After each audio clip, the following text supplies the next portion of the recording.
Hey, folks. How's it going? Oh, I forgot to turn on my lights. Gotta do that.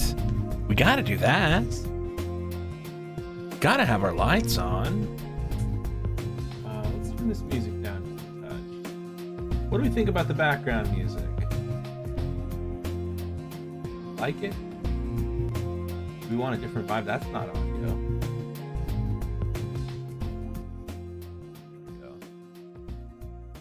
That's the audio I was looking for.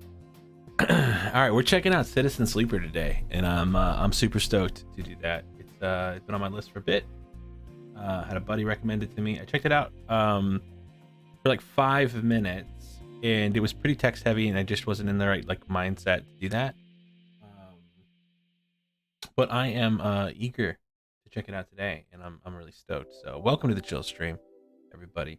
I really appreciate spending Saturday mornings with you, and yeah, just thankful so much for everyone who's subscribing on Twitch.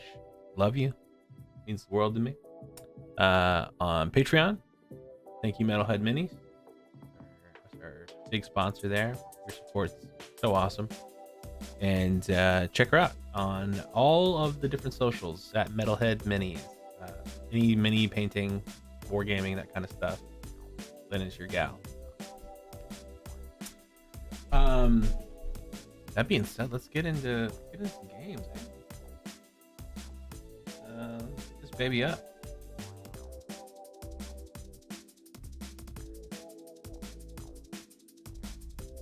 Oh, I'm on the wrong monitor, so I need to switch that really quick.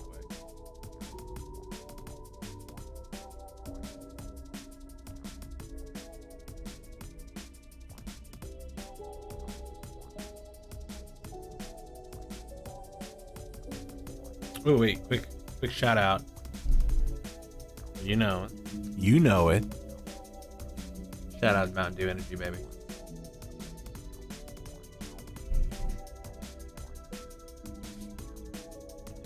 Let me turn this music off now.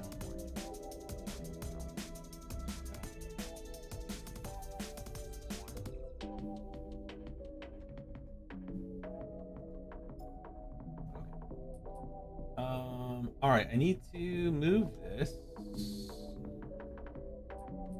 but I'm not seeing how. No.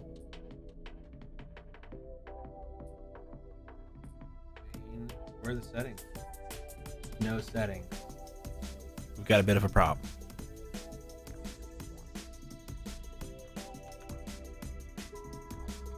And the music's still going.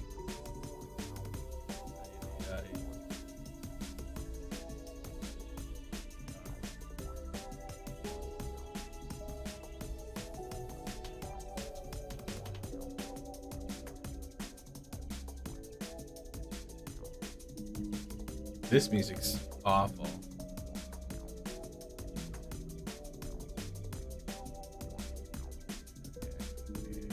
Music.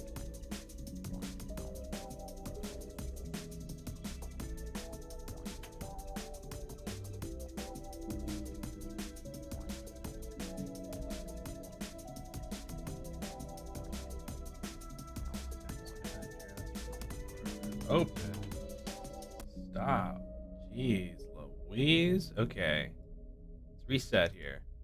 I'm just going to drag this over here for now. Back to my editor. And as soon as we get settings and we can move this game bar, we will. But for now, it's on this monitor, not this one. Let me just make sure that we can see that, huh? One sec. Oh, this is great. This is great. We want to copy basically this source, duplicate this source. Maybe we just add another one. And that is going to be a monitor source, add source. Where'd it go? Oh, add source there. Sorry, this is hard. Right monitor.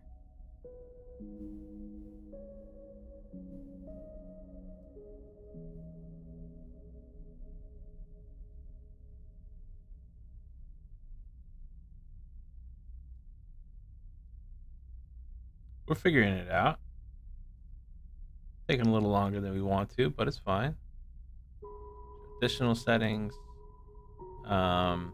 That's fine for now. We're still gonna move it as soon as we can, so we'll leave it at that. Leave it at that. Okay. So here we are, Citizen Sleeper. I know this is an RPG. That's pretty much it. So let's go.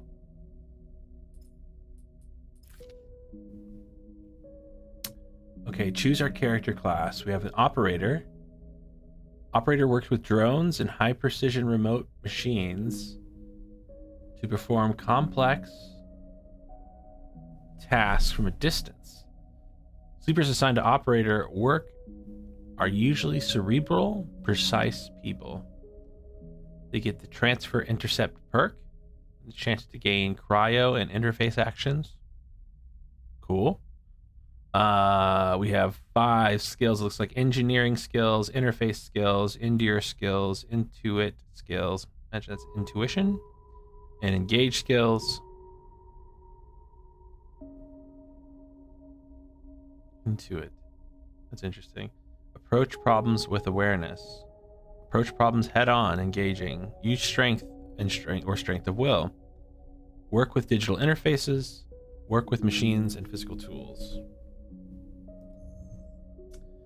Then the extractor. Extractors work on resource extraction, often in hard vacuum environments. Sleepers assigned to this extraction work are often confident and self-sufficient and have a high level of endurance.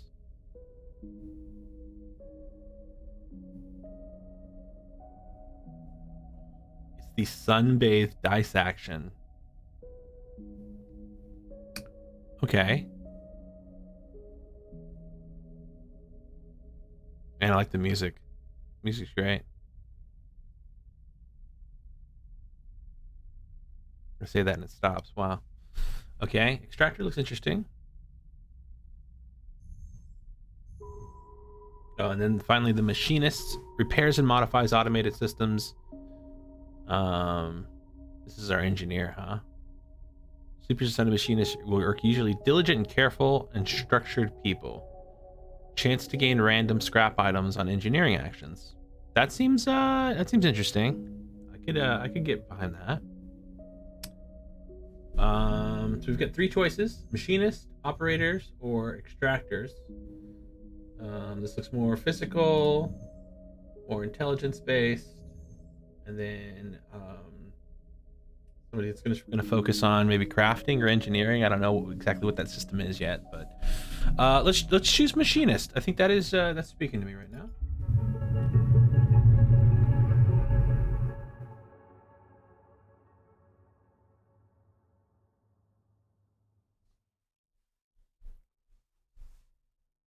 Curious and curious.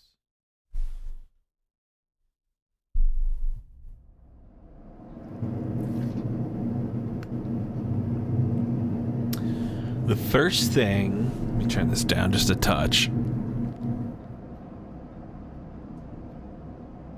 The first thing you become aware of,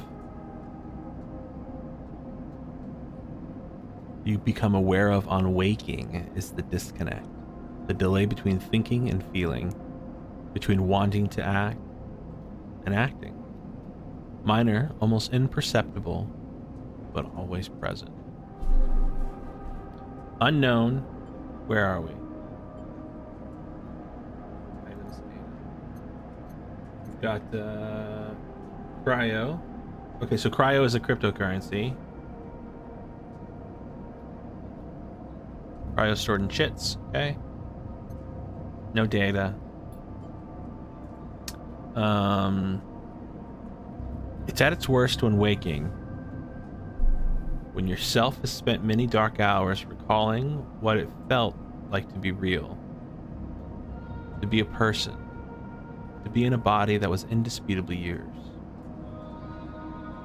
Let's think about that body. A leap into a cold lake on a hot day, the sting of blood welling from a fresh wound, the friction of a fingertip. All of a sudden, the memories are closer than you thought, blurring as you approach until you can't tell one from another.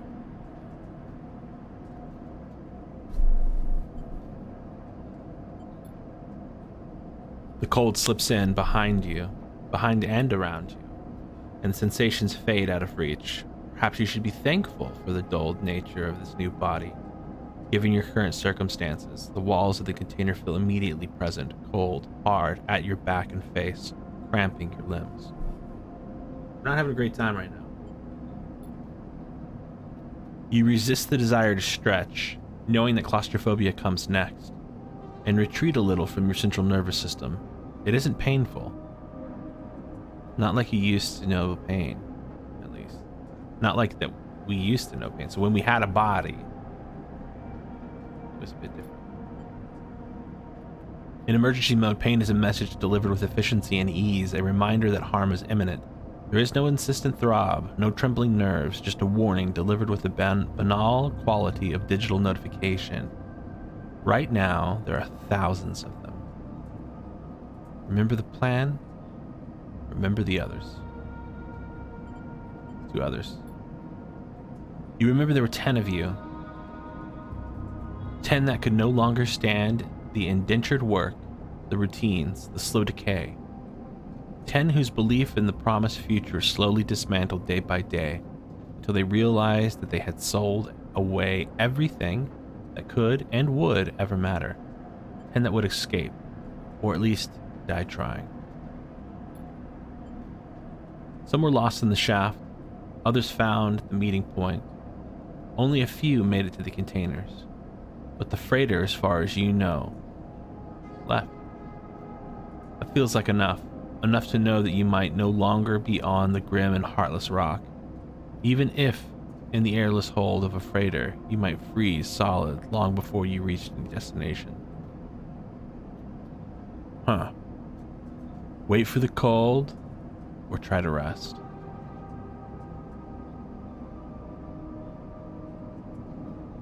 Hey Juan. ¿Qué pasó? Let's try to rest, I guess. I don't want to wait for the cold and die. Try to rest, but you are restless. It has been a long time since you left, surely weeks, maybe months. You are dully aware of the damage to your legs, your right arm. You might have been reserving your energy as much as possible, but your body has still needed to shut down many of its systems to protect you. You have spent much of that time asleep, knowing that anything else would be impossible to endure. You feel a weight of that impossibility begin to gather. It is time to sleep again, to nudge this false body back into delta waves into your emulated mind, and once again recoil into a dream of where you were once a person. We rest. Time passes, the cold creeps further in. You feel something. Warmth. Not true warmth, but the indication of its presence. Your joints release from their rigor. Sound, too, everywhere, screeching and shimmering so loud that your body ducks. Your hearing, your protected sensors. Then light. White as the cold, softer and softer until a haze of a dirty yellow figure appears. You are out. Oh. Okay.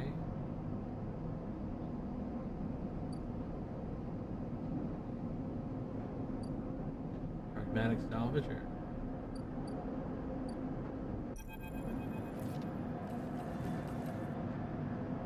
It's been a few hours since Dragos pulled you from the container. You sit huddled in the corner of the scrapyard, swaddled in the reflective folds of a mylar blanket.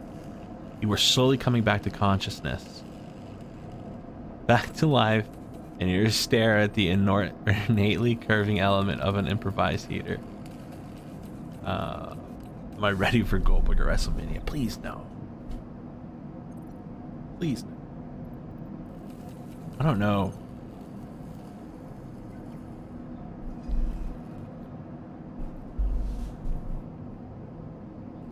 Wrestling's in a really weird spot right now. Are you ready for Goldberg or WrestleMania? You are surrounded by angular, incoherent lumps of ships. Some corroded and beyond recognition, others are still carrying glassy wounds along their edges where the plasma arc slices them apart. As you trace their shapes with fogged eyes, you hear a voice. So, sleeper? You all thawed yet? Stay silent. Never seen one of you come in like this. New frames must have better perseverance than Sub-Zero vac. Seen more than a few of you frozen solid to hull plates, or inside outer locks in my time. They weren't so lucky. Dragos comes into focus, shrouded in makeshift tech, his headset with its glinting eyes, the mark of a drone operator. On his shoulders, one of his symbiotically linked drones perches, its irising eye locking with you in an unflinching stare. Last living sleeper that came through this yard was a while ago. They didn't last long. You struggle to read his expression beneath the tech, but he seems lost in a memory for a moment. Or perhaps he's just figuring out what to do. Trying to survive. You aren't sure if he hears you. I won't ask what led you to do it. To sell yourself to a corporation. And I suppose you know you can't go back. Your old body, that's theirs now. And you are just software. A rogue emulation illegally possessing a corporate property. Oh, damn. You nod along. You remember biometrically signing the forms, the cold floor on your feet as it padded to the sleeper cells, the promise of a life off world. But as you do, you get the now familiar sensation that these aren't your memories. These are things you know, but not things you feel. You are no longer that person. You are an offshoot, a copy. What you won't know is what's ahead. At least the last one didn't. Oh, this is Dragos talking. What you won't know is what's ahead. At least the last one didn't. There's no easy way to put it. That body of yours is falling apart. It's the same for any sleepers who make it out. SNARP wants to protect their property, but if they can't keep a hold of you, well, then no one can. You remember that too. Or at least rumors of it from the other sleepers. Planned obsolescence. A built-in dependence on regularly administered supplements that were part of your routine. Stop taking them, and your body begins to shut down, separate from your emulated mind. How long has it been? How long do you have? But for now, sleeper, you're one of the lucky ones. Dragos glances up and away towards the glassy dome of the yard.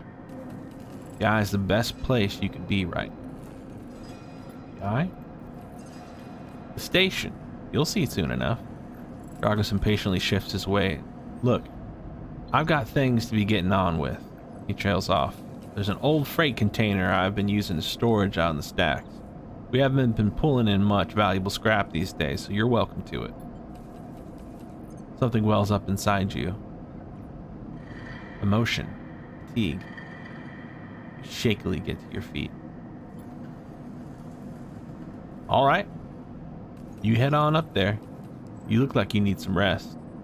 And with that, Drago stalks back into the Rex, his drone already converging into a rusting hulk. Plasma flashes silhouetting his spindly figure as he returns to work. Alright. Tutorial introduction. Welcome to Erlin's Eye. The life of the Eye runs in cycles, during which you can talk to characters, explore areas of the station, and perform actions. At the end of each cycle, you need to head to your current home to rest. Resting will move time forward on the station. Head to the empty container location to rest and end the cycle now. Select locations by clicking on their icon. That's the empty container. Here's our character sheet.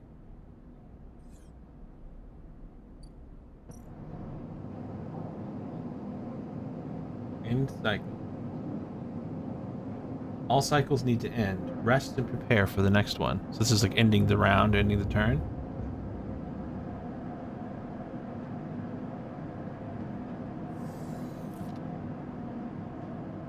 You wake curled up in the corner of the container and begin slowly assembling the world around you. After all this time, you still find this body, the one you wake in now, strange, disjointed. Its message is readable, but somehow wrong. You sit up, pulling the mylar blanket close against the cold. Here you are on this ruined station, millions of miles away from anyone you know. Are you still in the system? Did any of the others make it out? It's impossible to know. After all this, what matters? Damn. Where are we escaping to? Escape doesn't feel right. We need answers. I need answers, but does my character need answers? My character just want to get on with building a life. Maybe building a life. Maybe you did get lucky, finding yourself here. Maybe here, on the edge of everything, there's a life for you to build. But before you can build anything, you need to learn how to survive. Maybe if you can do that, you can make a life for yourself.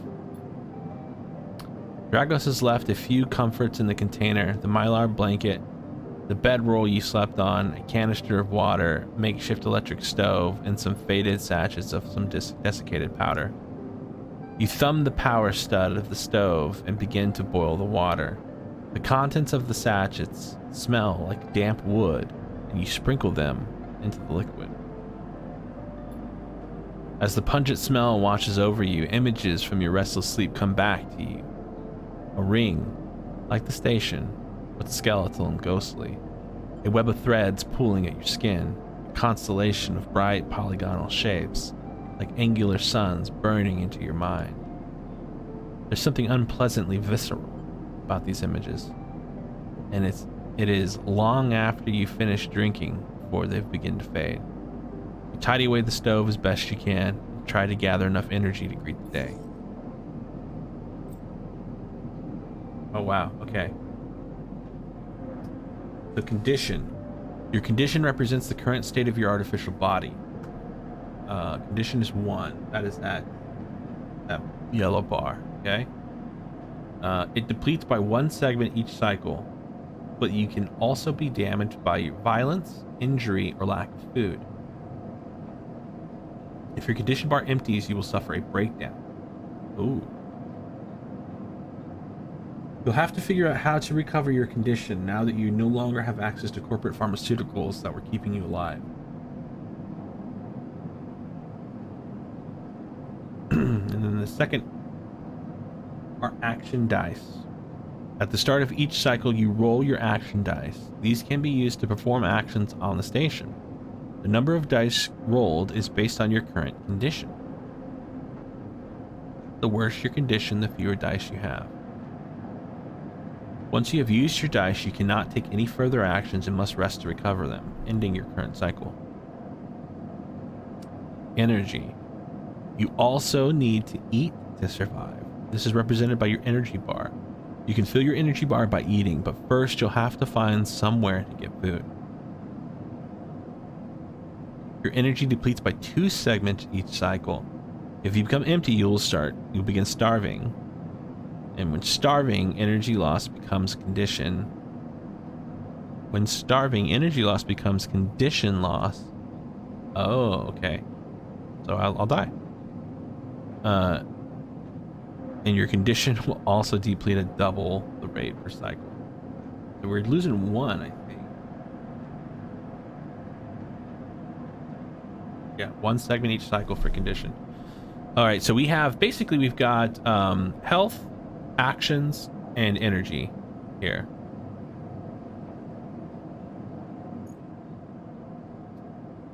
Okay.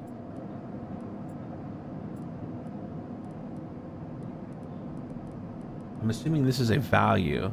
So this is a value of 1, a value of 3, a value of 5, and a value of 6. Dragos is stood in the corner when you close up the container.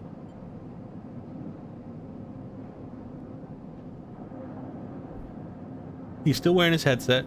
In its harsh light of the corridor, you realize it's implanted. A drone sits on his shoulder. its cache of sensor eyes rapidly irising. How are you feeling? Not good. The drone chirps, Dragos nods. You notice that beneath the operator's rig skin is marked by burns and blotches. I know the container isn't much, but it'll keep you safe. He pauses. So, I'm not going to chit-chat too long. You well enough to work? Yep. Alright then, he nods.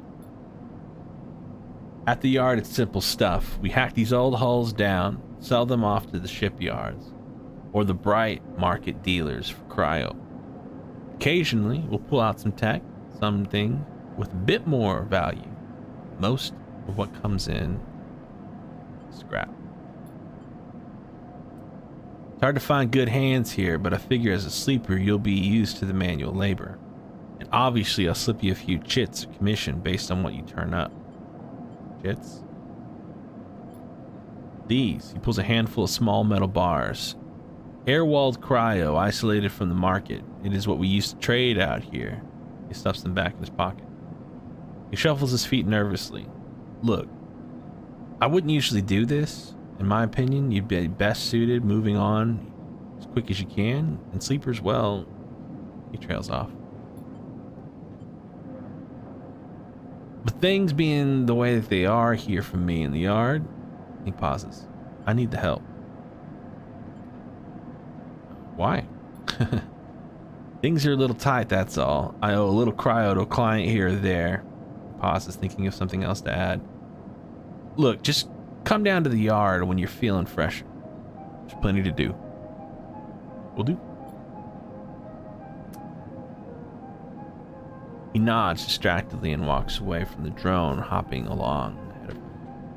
See you later. He calls back. Hey, Steph. Looks like it's time to get to work. I don't have an option. Okay, so what's this? This is Dragos' yard. This is the container. That's it. Let's go to the yard. Check this out.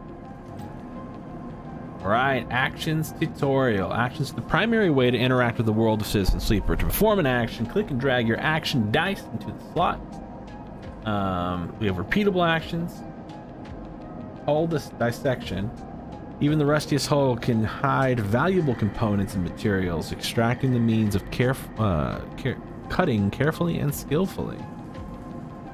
It is risky. Interesting. And then manual salvage. It's going to take some time to sort and cut your way through the tower salvage, but you are no stranger to hard labor, and that's the endure skill. And this is the engineering skill. So we are the machinist. We are an engineer. We get some bonuses there.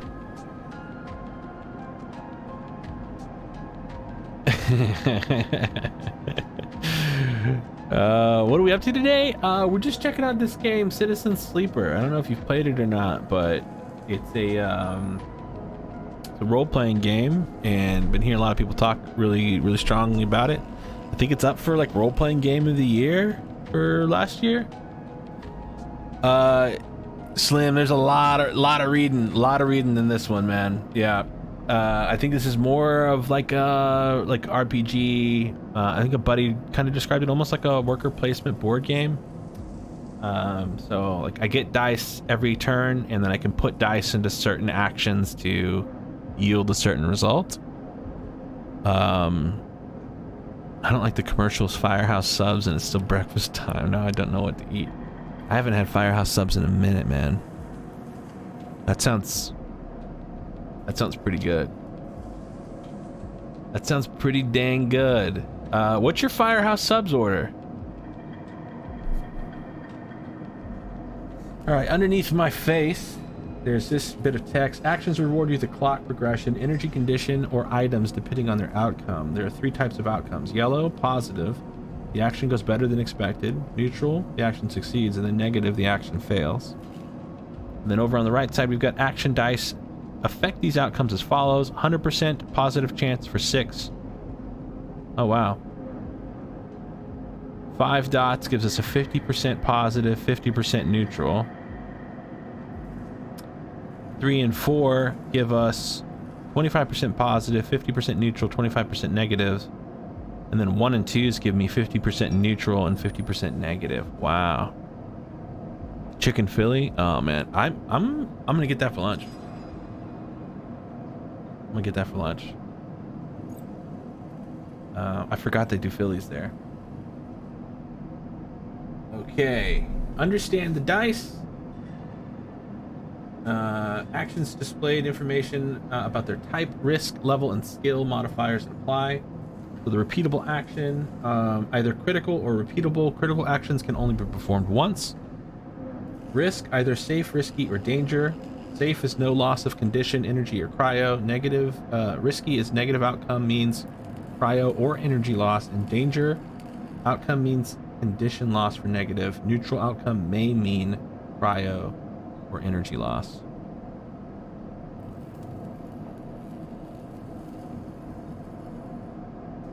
Oh, sorry, you're getting sick. That sucks. With sugary bread. Yeah, I haven't had some bread forever. But it sounds delicious right now, I'm not gonna lie. I'm kind of excited for it. Alright, then we have the skill. This is the skill action requires either engineer, interface, endure, intuit, or engage, and then a modifier, a -1, 0, +1, or +2. This is added to the action dice when slotted. Improves the value. Some actions require a +1 to perform. Ooh. Okay.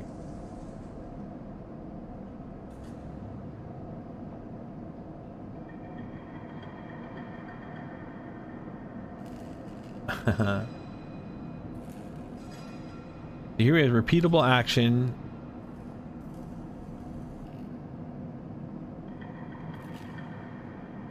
Two repeatable actions. Dragus is tied up on something ugly.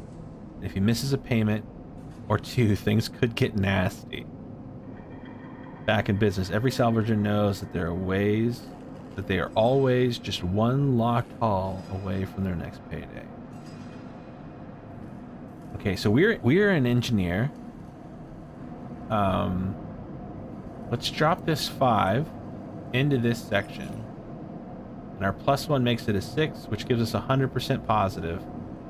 Even the rustiest hull can hide valuable components and materials. Extracting them, it means cutting carefully and skillfully. So that is us. We're working on it. Okay. Action often progresses a clock. Clocks are now displayed below the actions that fill them up, and that track your actions and how they would affect the world. Filling a clock means that something good or bad is about to happen. Some clocks, such as the one tracking Drago's debt, are cycle clocks. These clocks tick themselves once each cycle and can complete without player input. Any active cycle clocks will be displayed with an icon for that location.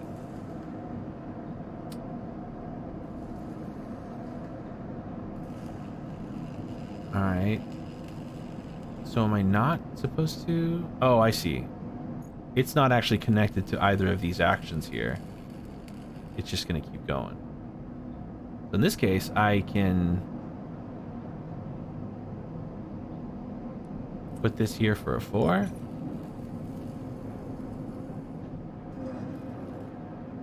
%, positive, 50% neutral, 25% negative. Oh, I've got to find a doctor. Drives and navigation. In Citizen Sleeper, you unlock drives as you discover more about yourself and the world. Drives guide you in pursuing specific objectives depending on which path you wish to take.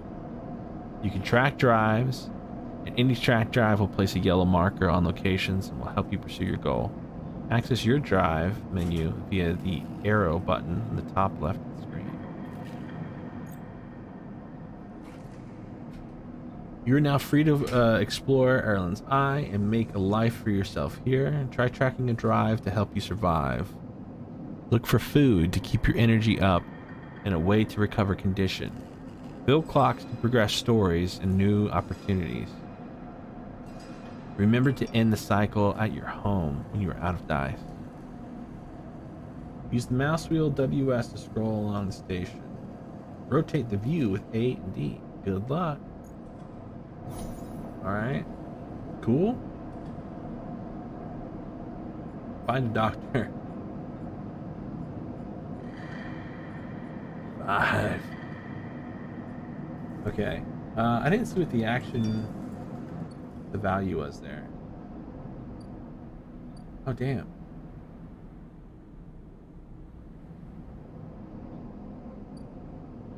Yard.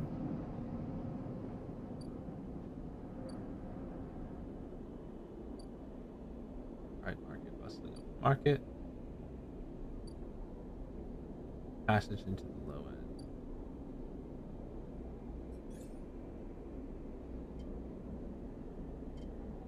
Upgrade points for the characters. I think someone used a very loose definition of game. Yeah, definitely not for everybody, for sure. For sure not for everybody.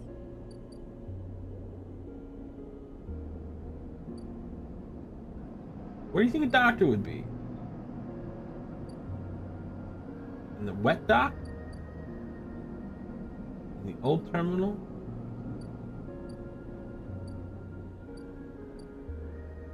Probably not in the market, huh? Maybe in the market.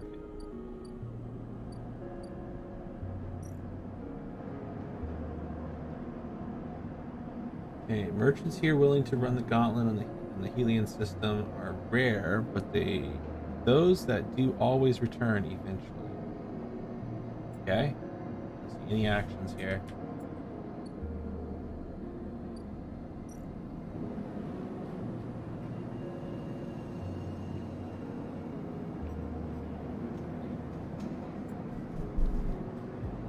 The plan, stealing them would be the fastest way to get to know this place and the most dangerous. Do they want me to steal? The rotunda of the old dock is filled with passages and concourses leading all kinds of docking bays. I've got this 6. I can steal these plans.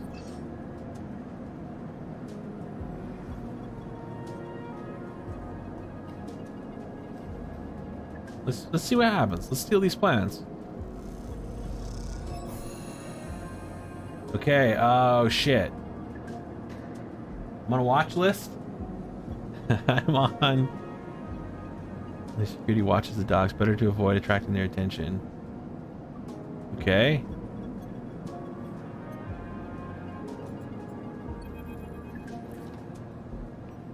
As you slip through the crowd towards the passage out of the rotunda, a voice calls after you. Oh, man.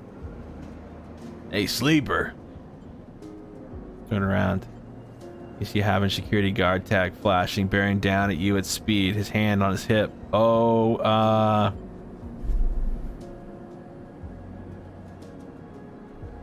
we could run. we can feign ignorance. We can give up. He got his hand on his gun, right? Like hand on his hip. What's that supposed to mean?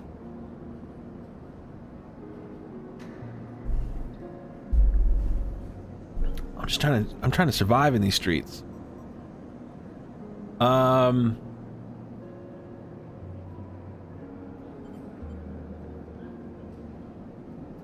Let's run. You break into a run, bursting through the crowd in an open tunnel. As you do, you see a flash reflected in the metal. Oh no. The impact knocks you to the cold floor. Oh. You roll dazed and in pain, scratching at the metal. When you turn your back, the Haven's guard stands over you, a compact black weapon in his hand. Come on, baby. Don't run, he smirks. It hurts less. Act dumb. You start to reply, but he holds up a hand. I don't want to hear it. You newcomers are all the same. He reaches back into a pocket of his tactical vest. I suppose you thought you were free, huh? No law, no corpse, no rules? He laughs. The thing is, you took something that doesn't belong to you. He hooks together a pair of restraints. It belongs to us. I think one of you things would have more Oh, I see. Oh, he's like, that's a racist remark, huh? I think one of you things would have more respect for property. Doesn't like that I'm like machine. After all, that's all you are. Piece of corporate property that got itself lost. Oh, dude. He reaches down to put on restraints. Now we own you. Oh, man. I will resist, and this game will be over. You try to stumble to your feet, but you still feel weak from whatever he hit you with. And he easily twists you. Damn it. Your reaching arm and forces you back to the floor. Another voice suddenly joins his. You can't quite make it out, but the officer drops you onto the hard floor. You struggle against the restraints and they release you. And you are being helped to your feet, dusted down, arranged. And then it turns sinister. Yeah. Fang, my man, apologies. Fang's wonky smile greets you, and then he turns back to the officer. You were done here, Carrick. Don't touch this one again. The officer smiles and shakes his head. You piece of shit, Fang, he spits. God damn. One cycle, I swear. He trails off incoherent muttering and stalks back to the crowd. Alright, so we owe Fang. Fang's smile fades a little. Shall we? And he gestures into the tunnel. I'll go with you. You walk together out of the bright rotunda into the flickering lights of the tunnel. You good? Security's jurisdiction is a little fuzzy, but they will always protect their property with a certain zeal. Who was that asshole? Oh, Carrick? Just one of the many entries on the Havenage. Havenage? I think it's how you pronounce that. Havenage payroll. We can't all be paragons of order, unfortunately. He nudges you to turn at a junction. Havenage, we're all one dysfunctional family. Fang puts an arm up around you. I'm not part of the security branch, though. Don't worry, I'm with systems. Systems? Everything the eye runs on. He runs a hand along the passage wall. This place is a ruin, but the systems keeps it spinning somehow. At least we try to. He stops you in a quiet passage. Look, that's not what I'm here to discuss. I saw you lift those plans, and well, I know a little bit about you sleepers, and I have a little proposition for you. He glances around, but this is not the place for it. I have an office just across the way. Give me a cycle or two to prepare. Then, when you are settled, stop by. He lowers his voice and gives you a dark look. In truth, I need you. What they say is true about you sleepers. Well, there's work to be done. Pats you on the back, his voice bright, his dark look gone. Stay clear, sleeper. I won't always be watching.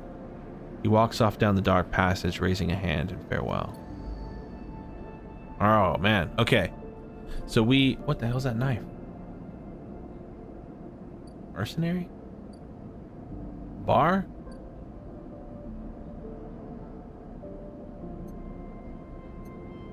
Is this because we stole those things? We got, like, we can see all these other things now? Alright, so we still need to find a doctor. Let's go to this, let's go to the market. Maybe the doctor's there. Ask for directions, explore the market. I'm a doctor. Doctor. We've only got a 1 as well, so we can't do anything risky or dangerous or else we're gonna get hurt. So I guess let's keep on keeping. Passage to the low end. Doctor would not be in the dock, I don't think.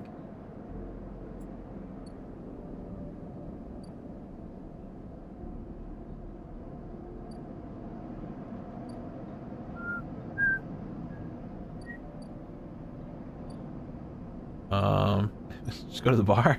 Just drink things away. Get a drink. You're unsure if your frame can metabolize alcohol, but this fungal drink fermented along with green waste seems like a good test.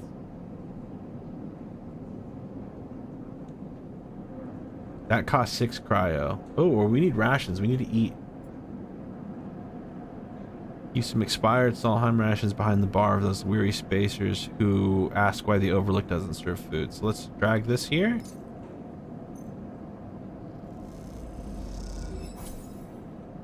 Okay, got some energy. Ooh, let's go. Let's do that one more time. Max that energy out.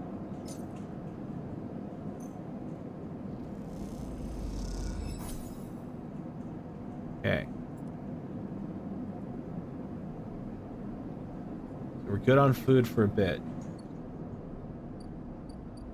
Go to this mercenary. Maybe we can have Carrot killed. Hey, you. Want to earn a chit? Ankita.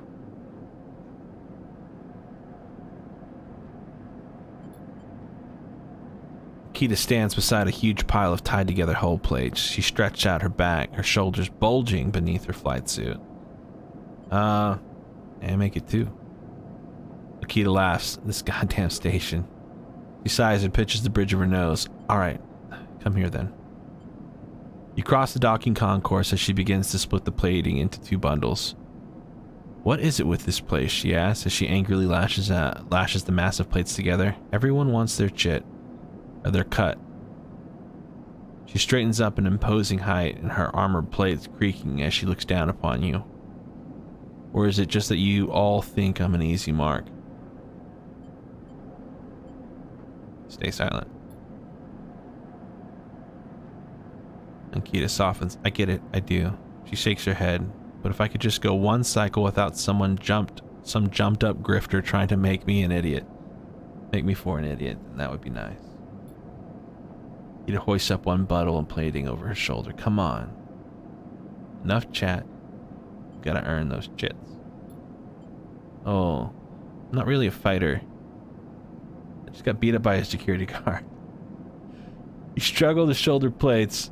But you do eventually. Ankita gives you a look. Ship's this way. And she sets off down a gantry at an impressed speed. As you catch up to her, she turns the passage, pushing through a small crowd of Steve Doors. I don't know what the fuck that is. Why are you doing this yourself? What's all this for? Oh, this? She nods at the plates on her back. I'm building a tree house. Gives you another one of her looks.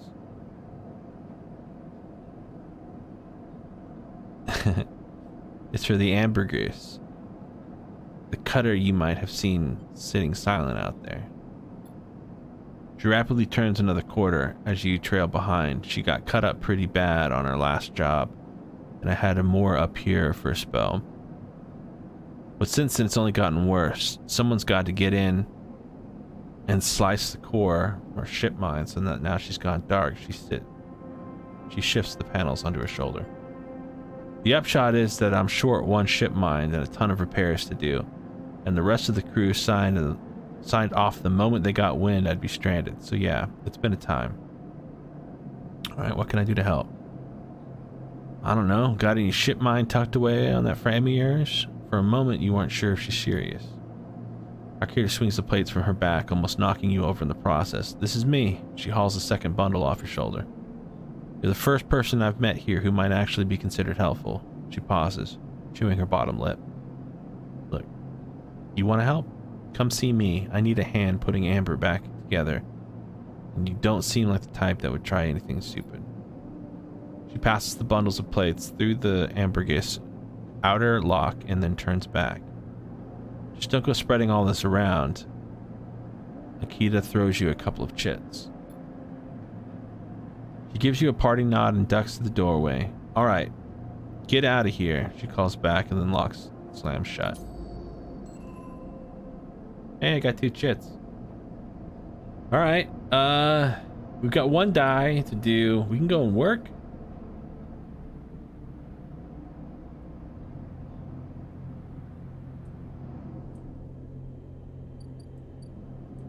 Still haven't found no doctor.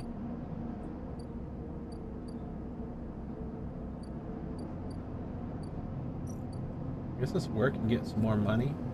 This is the only engineering task I've seen, and we get a bonus here, but it's 50-50, neutral and negative. So this is a chance that we lose. We lose here. Let's see.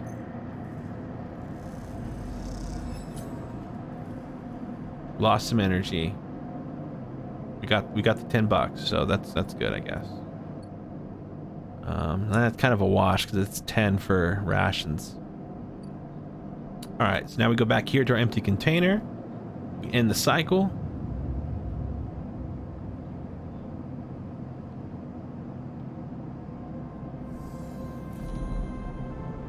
Oh, damn.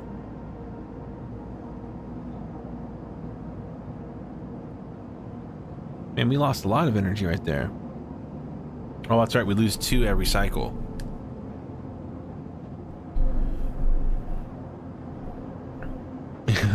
Yeah.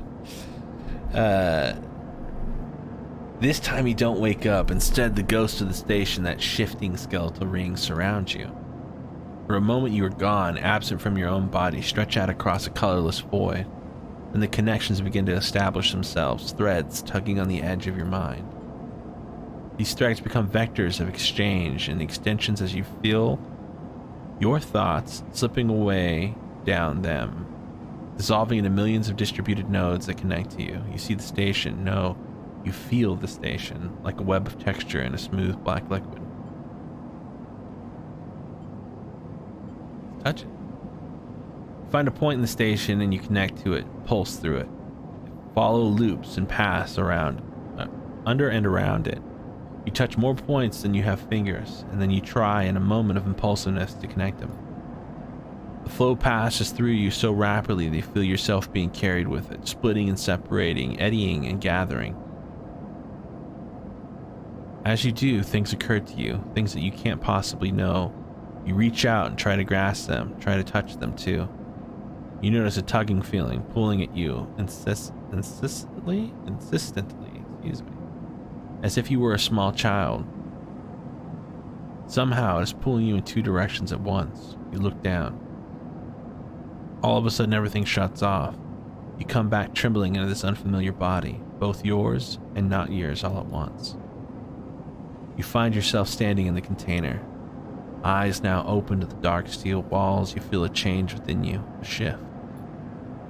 Close your eyes for a second and you feel it waiting there.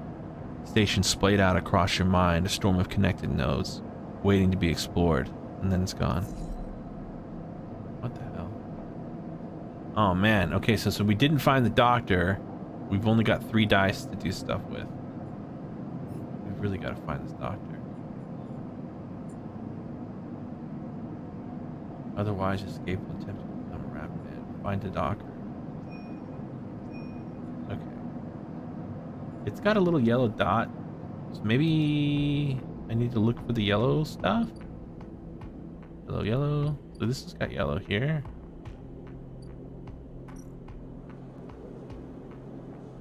Okay, we've got to... Something tells me asking for directions is not the right thing to do.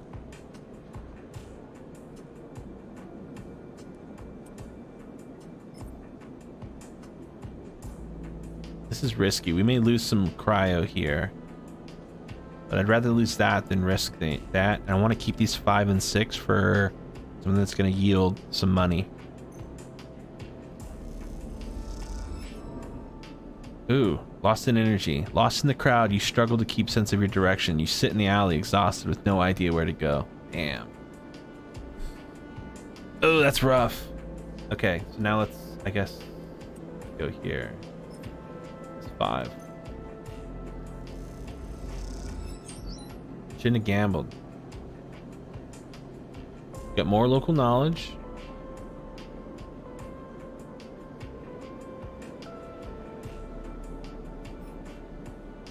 Does that give us the location of the doctor?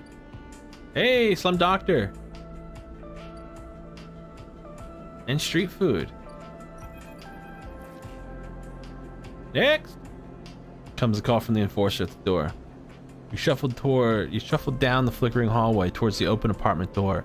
You keep your head down and your shoulders high in the queue, trying not to bring attention to yourself. You were thankful for the tip-off that a doctor was operating out of this place, but now that you are here, you aren't so sure. The gang enforcer on the door, flickering light strips and decaying hab block. They've all made the long queue of the test of your nerve, but you have options are few, and without a supply of stabilizer, this body, your body, will. You suppress a shiver and shuffle forward in the queue. Try to find something to distract yourself. Inside. You lean against the door frame and look into the apartment. The entryway is dark, punctuated by green indicators of stacks of sealed containers. You lean in and see the amber light filtering through the far doorway. Screened with plastic sheeting, beyond which blurred shapes move. The slap of the enforcer's palm against the doorway jerks you awake. "Wait your turn," he growls. After a few moments, a figure pushes through the doorway and you catch a distant voice. "Wait your turn. Send the next one in, Toshiro." The enforcer jerks his head and you slip inside, passing through the dark entryway and pushing through the plastic sheeting on the far door. The room beyond is bathed in warm light. A floor-to-ceiling transparent panel gives a full view of the bright market-sealed roof and the buzzing traffic above. And for a moment, you're transfixed by the motion. Come, sit. What the? I'm wearing a trash bag. Trash bag, Kate. Come sit, calls a sharp voice, and you see a silhouetted figure turn away, replacing the plastic sheeting over the frame in a simple folding bed. You make your way across the room. The figure turns, and as they do, you see the expression of confusion flash across their features. They open their mouth as if to speak. They blink and then quickly regain their composure. Please sit. Gesture to the bed. Turn to an open case of tools on the table. You sit. Sabine turns, a compact diagnostic scanner of some kind in their hand. They hold it to your eye. Remain still, please. Their tone is clipped and businesslike. You stare ahead, still dazed from their expression when you first entered. Fear, recognition, sadness, unmistakably etched across their face. "How long have you been on this station?" they ask. Scanner still in your eye.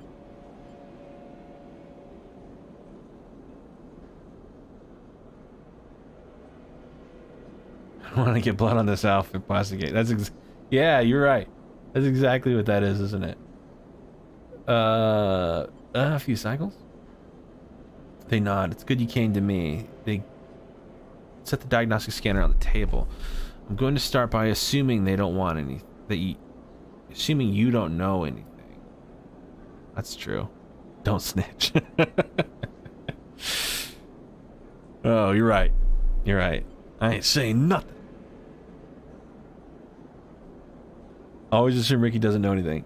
Great point. Right, assuming you don't know anything. They take your arm and they roll up your sleeve, inspecting your synthetic skin. "Your body's dying." "Damn. Give it to me straight, Doc." They say it without ceremony, without drama, but not without empathy. SNARP doesn't like to see its proprietary technology let loose. To prevent bodies like yours, frames as they call them, from being stolen, repurposed, or in your case, escaping, they built-in process of so-called planned obsolescence.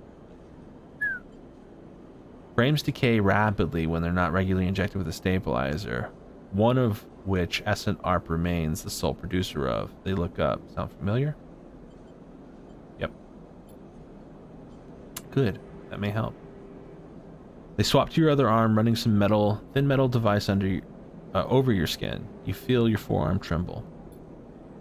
"I'm sorry," Sabine says, and you are unsure if they mean from the cold touch of the metal or for everything else. Emulations like you, sleepers as most people know you, aren't classified as people in any of the surrogate systems. You have no rights, no status. They force hard on the inspection of your arm. And SNARP has no reason to release a stabilizer into the market. The Winter Soldier. Sabine looks up as if they apologize to again, and they stop themselves. "I know little of this is of use to you." They turn away, disassembling the metal instrument and cleaning it. Silence fills the room as Sabine works, and then the silence gives way to tension. You stare at their back, willing them to say something, anything. Sabine turns to face you. "I may be able to help you," they sigh, and they see the darkness under your eyes. Hear the fatigue in their voice. They gesture to the door. You saw Jashiro outside? You nod. He works for my benefactor, Yatagan. They are influential in the low end. They give me this space to work, run the door, and they take the profits. At the same time, I have to fix up their enforcers, tend to their implants, sew up their wounds, and they look away.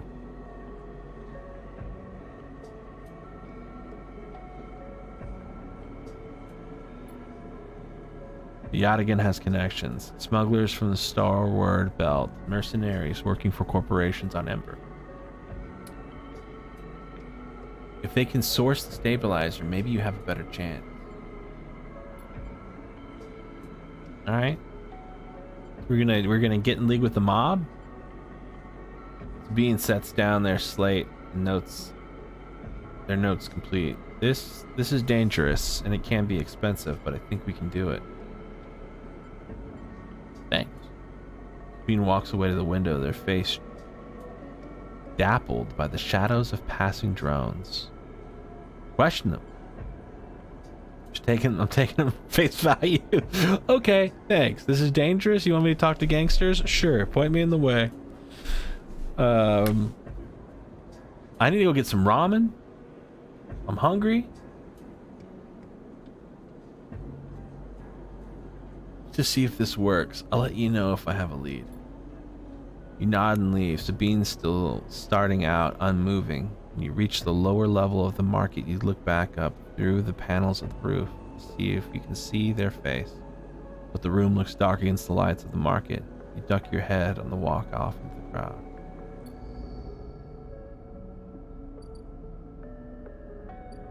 We can actually go here and get... What is it?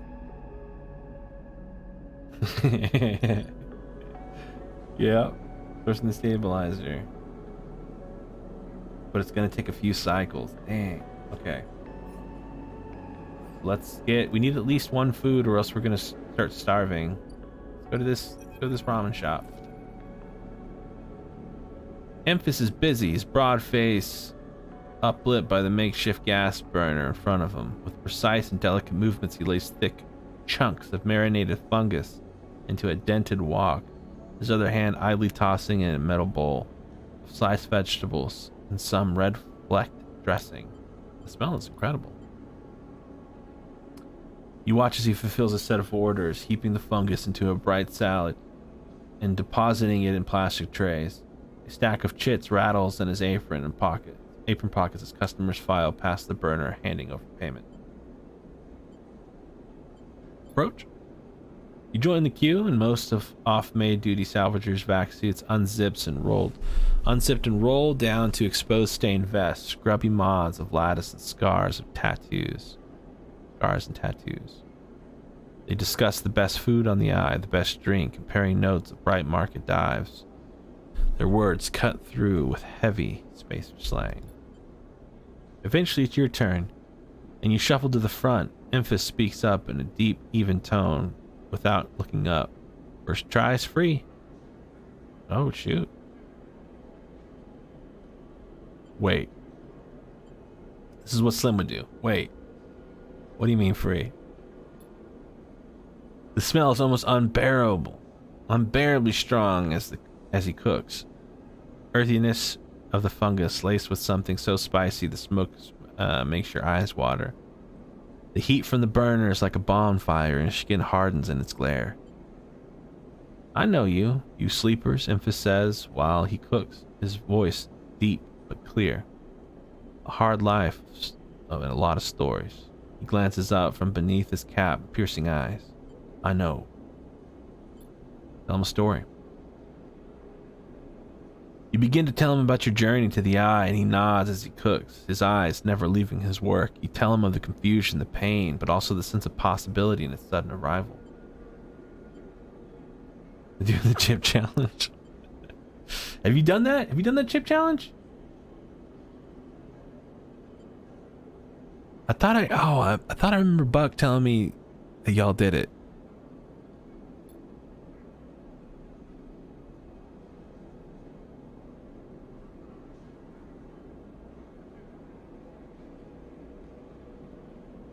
I punked out on the chip challenge. I never had the chip challenge. I had the chocolate challenge, and I couldn't force myself to actually swallow it, so I ended up spitting it out.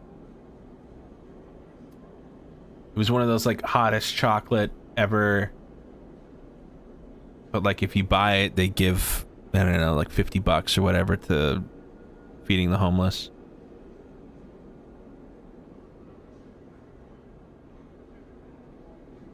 It's him. Dang. Oh man, what a group.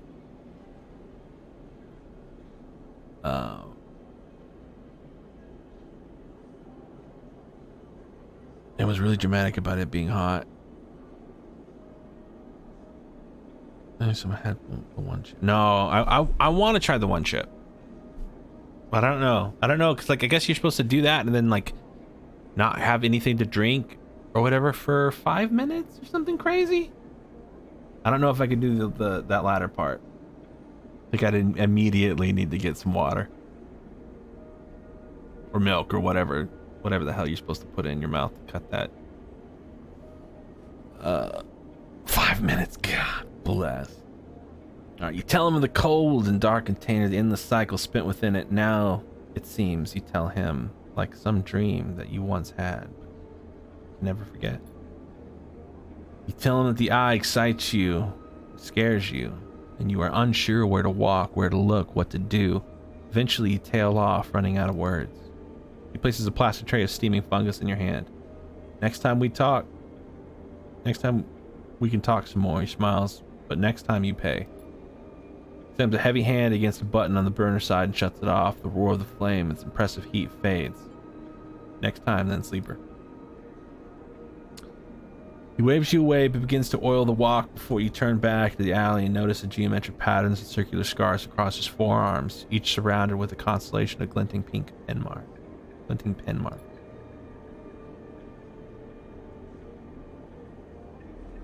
You walk away, and as you do, you take a bite of the rich, spicy, delicately sweet fungus. You taste your sensors. Taste sensors light up like a fusion reactor. You'll be back. Oh, dang, we got 3 points there.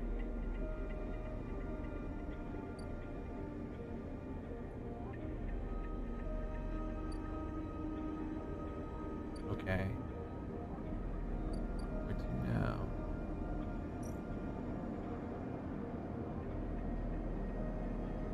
Okay, nothing there to do. We've got 1 die left. Should we go and make some money? Should we go back to the market and try to like discover more stuff? We've only got 22 credits. Let's go make a little paper.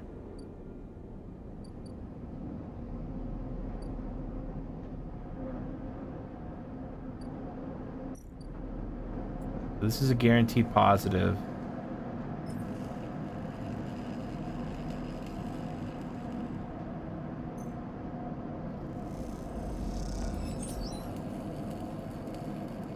Back in business. Got 2 ranks in that. All right, now we go back and sleep. Oh, that's not our container.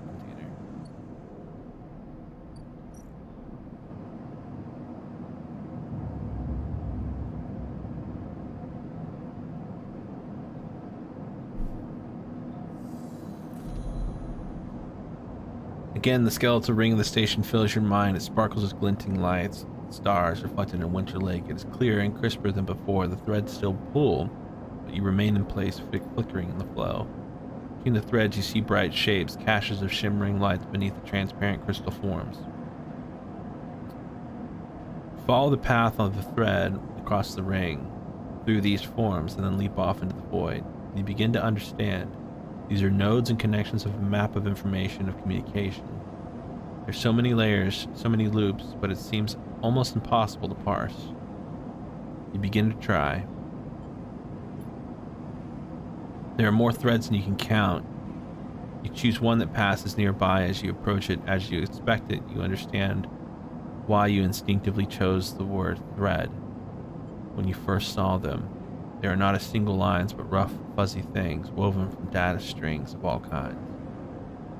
Threads and nodes, passages of a puzzle box. One leads to another. There is so much here, so many answers, so many questions. All you need to do is follow the paths and open the boxes. You look out across the ghostly landscape in exchange and see an opportunity. But then that insistent tugging again, pulling at you. You look down again. You see two lines, two threads pulling at you in different directions as if they were tied around you.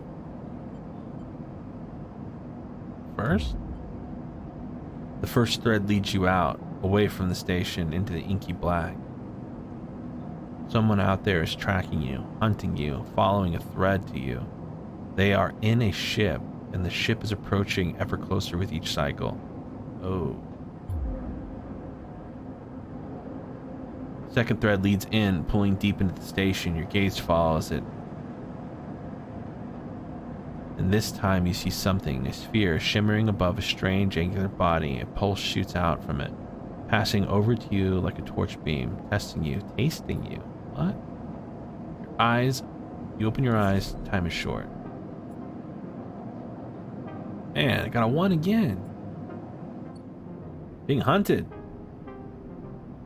Something has changed inside you. You can now access the data cloud of the eye, a network of decaying protocols and data caches. While there, you can use dice and items to access systems and extract data, but be careful, these networks are old and strange. Click the eye button at the top of the screen to toggle this view on or off.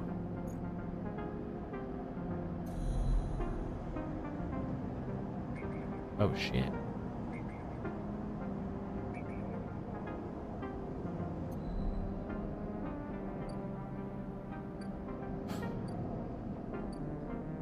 We could start our day out with some fungus.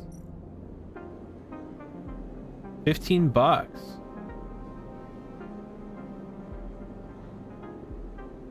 Did it tell me how much it feeds me? I think it was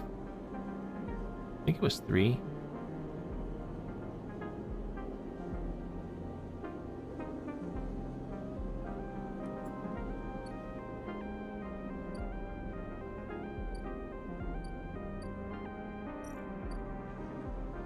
Go ahead and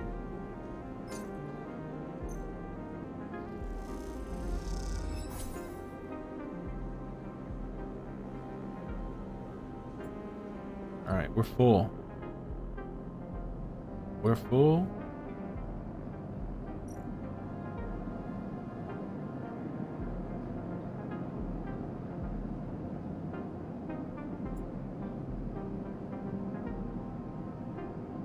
Have to have a +1 interface in order to rewire the drones.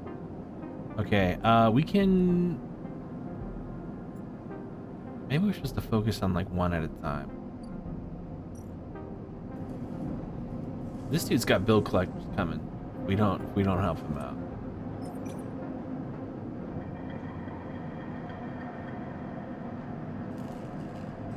%75% chance we succeed here. Okay. We're gonna go 50-50.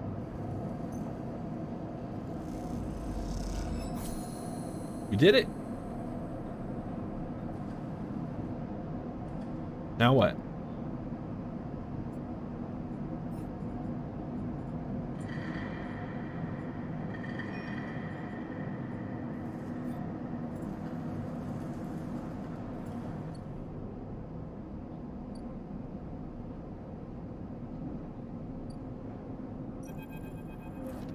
Oh, there we go. Okay, here's the guy that helped.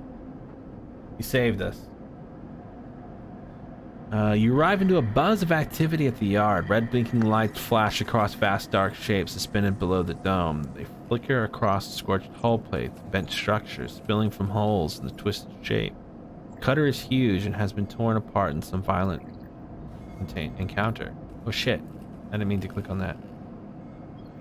She's a beauty, isn't she? Drago stands to the side, inspecting the hulking ship as if it's lowered in the yard. I should thank you. This place was on its last legs when you turned up, and now look at this. The ship descends slowly as its interior visible through multiple hull breaches. You struggle to gather the same enthusiasm as Dragos for this monstrous craft. You can't help but think of what became of its crew. What happened? What do you mean? He glances at you. I managed to convince our salvager friends to give it to me on credit. That's what happened. Oh, what happened to the ship? Not my concern. He shrugs. Damn. Dragos is a G. Dude. He's borrowing money from everybody. Hoping, trying to pay everybody else off and staying a couple steps ahead. The ship creaks like a calving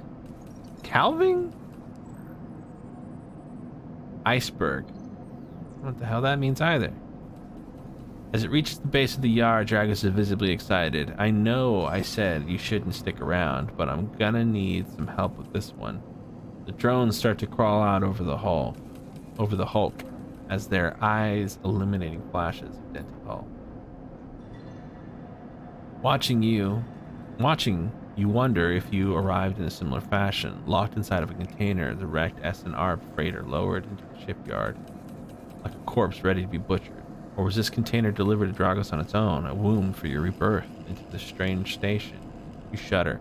Perhaps you could you could learn something about this ship. You might be able to trace the path that led you back to this yard.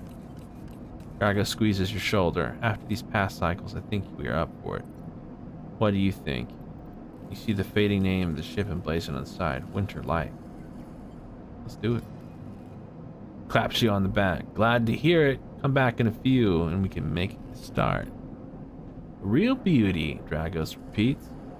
Perhaps just to himself. You take one last look at the shattered ship as the drones start cutting and then slip out of the yard, feeling suddenly cold into the empty passage. Oh, we've got an upgrade point.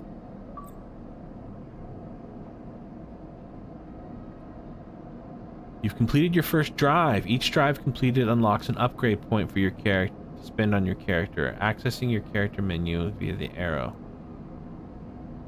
Continue. Okay. Chance to gain random spec from engineering actions. Should we upgrade our engineering skill again, or get this from a -1 to a 0? I was thinking go into engineering a little bit more. Can I? Oh, I can't. I need more upgrade points.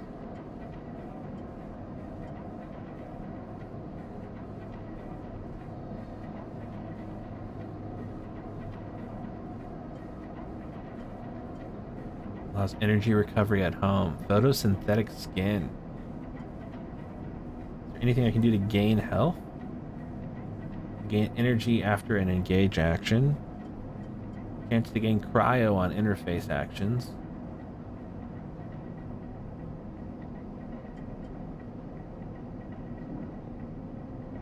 Ooh, this seems cool. Predictive reasoning. Dice actions display potential positive and negative outcomes. Let's do that. I wanna be able to see what I'm gambling with. All right, we've got one die left.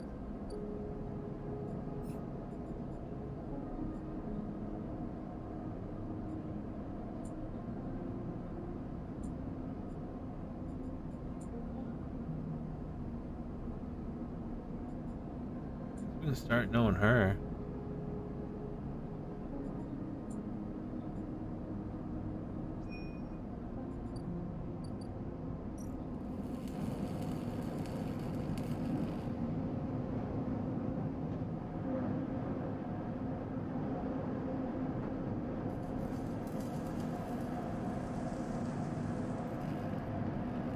Yard clearance history or no, the ship is salvage, as Draco always says. Break it down, move it on. Dude. He's wild. Okay, let's help her out.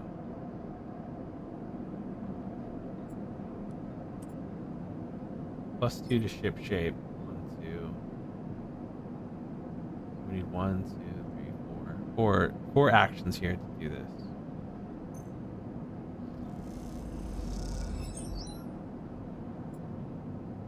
Okay.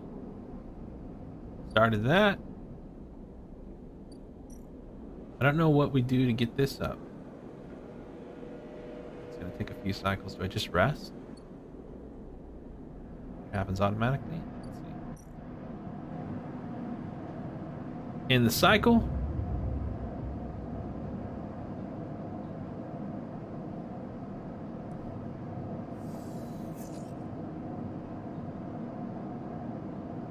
Oh, I forgot we're also being hunted.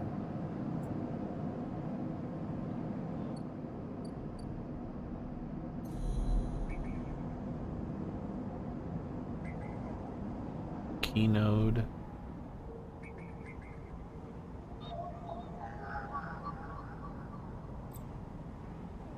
Data actions allows you to extract data from the network's eye. They work like dice actions, but in order to be unlocked, you must match your dice to the one displayed on the right of the action. Oh, okay.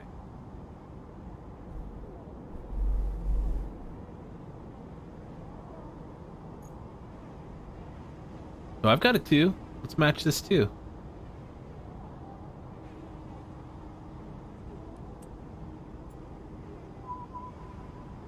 I pass. Extract data. I want to know about this person who's trying to kill me.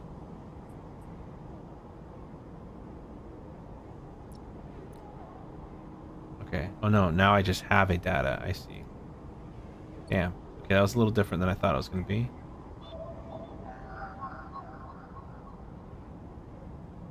This gate keeps traffic out. The correct cipher can grant you access. Is this a half-inch? That's half-inch data, okay. So now I can do something with the data that I've got. Nope.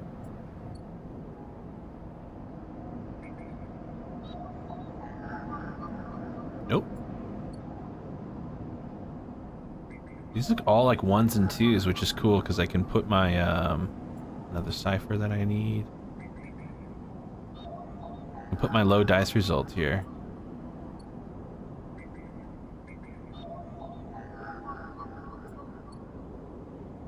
I'm just taking a look at all of these.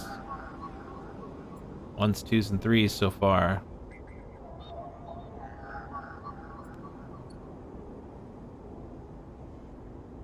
All right.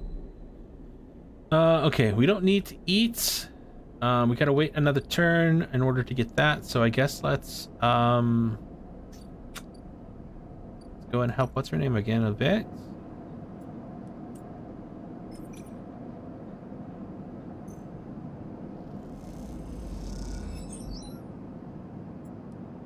We'll just do this twice.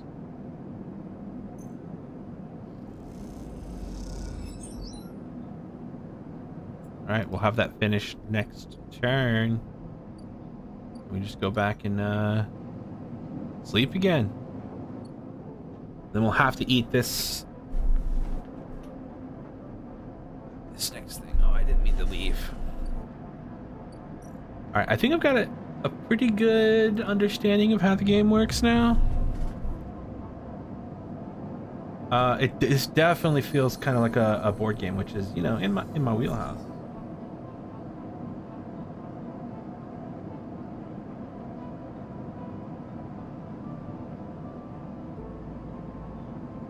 Definitely. We're still being hunted. I don't like that. It's not great for me. Okay, my boy Fang. My boy Fang's ready to talk. Go help this lady out one more time.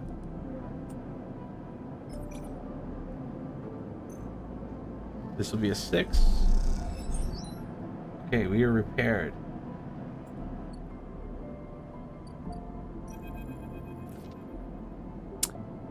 Lakita is crouched in the computing corner of the ambergris, swearing to herself when you enter. She doesn't look up.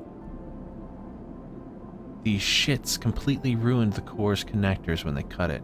She holds up a thick fistful of ragged wires. The ship mine they ripped out won't even be usable without replacing these. She throws a bundle of wires across the room. Amateurs. We took it. She stands. If I knew, do you think I'd be waiting around here? Right, goddamn. Waiting around in here rather than out there with my boot on their neck, she sighs. Yet again, some spacer crew? No way to know, but they got in with one of my crew's access chips, so they either killed him, robbed him, or he was in on it. No good options. Nikita climbs out of the cooling well where the ship mine should be. The space suddenly crowded with her on the same level as you, towering over as she steps. She stoops beneath the low, curved ceiling. Come on, nothing to be done here now. She leads you back through the guts of the amber. Though you could find your way back yourself, the repair process has left you familiar with the cutter's idiosyncratic layout, all diagonal angles and bundled tubes. What do we do now? Nikita seems lost in thoughts, and you focus on the corridors, ducking below the conduits and passing through the bulkheads. Eventually you arrive in the galley, though it's hard to tell. Most of the benches and prep surfaces are covered in half-stripped components and welded hull patches. Nikita shoves a box of filters to the floor and sits. There's no way around it. She starts out of nowhere. We need a new ship mine. I could salvage one? I like your confidence, Sleeper. Maybe if we check out the ore exchange or speak to someone scrap dealers or dealers. She rubs her forehead. Seems I'm about to do something very stupid, but hey, I came here, didn't I? Why not make a run of it? She fixes you with a hard stare. Sleeper, you're of all I've got. No crew, no friends, you're it. She looks uncomfortable. I appreciate the time you put it on the amber, and I'm sure she would too if she could. Well, what I'm saying is if you screw me on this, I will kill you. Alright. Yeah. She leans over and hands you a stack of chits. A big stack of chits. Okay. You don't dare to count them. Get me that ship mine, Sleeper. Don't make me regret this.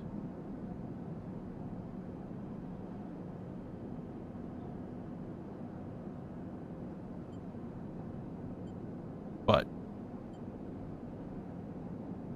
you won't. Just get out of here before I change my mind.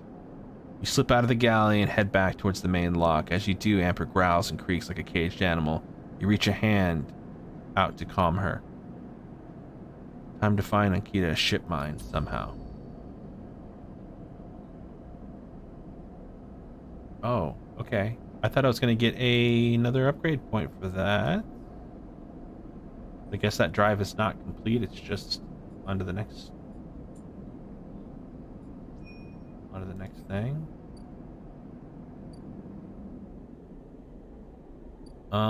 We can talk on we can go to the streets and see if somebody's got one there.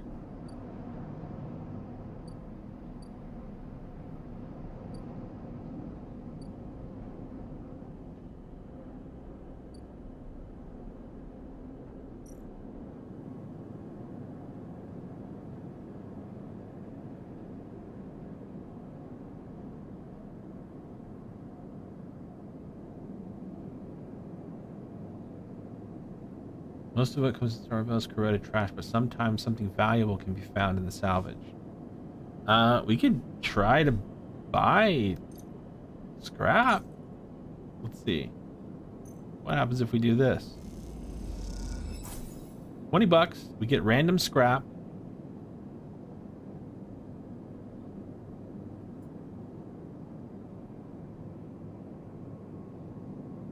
Okay. We didn't get a ship. We didn't get a ship mined. Maybe we were not supposed to be messing with that. Gonna blow all of her money. I'm just thinking through scrap. We gotta eat.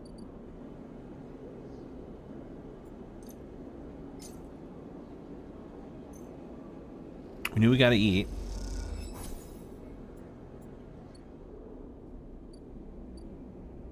And then we got to... Not the doctor. Let's go to the market. Maybe we can get some more info here. Let's drop a 5 into this... Into it. Get some more local knowledge up. Okay. Maybe now...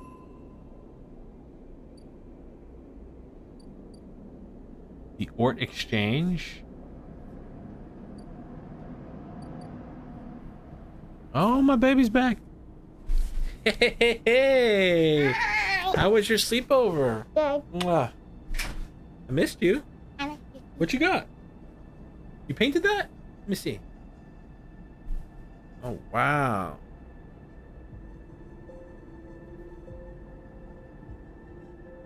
Is it a grape? You don't know what it's supposed to be? Olivia put a... Oh yeah, it looks like eyeballs. That's awesome. Glad you had a great time. Oh, you're so messy. You need to take a shower. It's paint all over you? Okay. Oh shoot, where are we?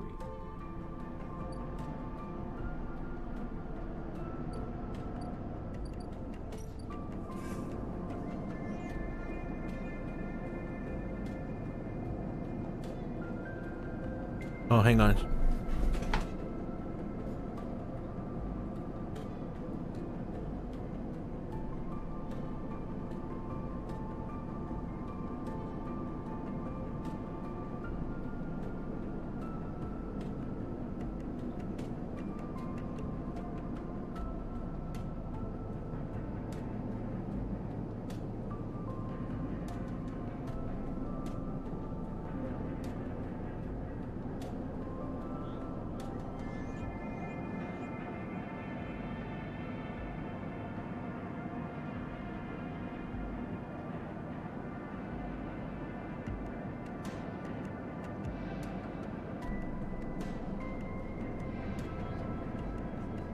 Oh man.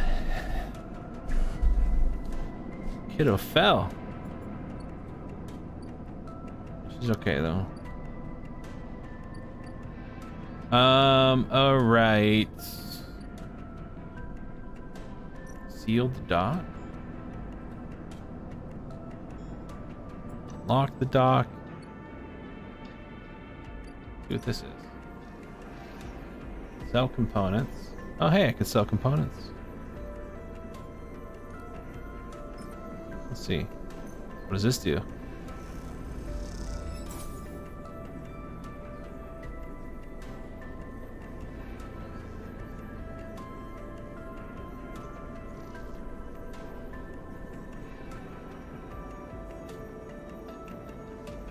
I can either get plus 19 cryo or minus 11 cryo from that exchange.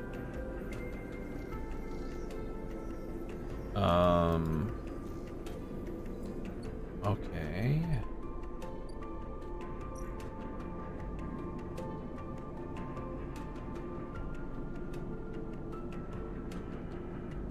It's $60 to get me into the low end. Let's do this. Maybe somebody here's got a ship mind.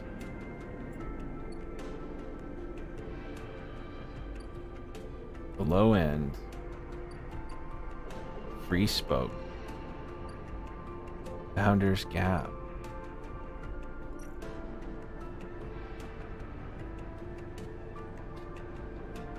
$150 to pay to get to the Greenway.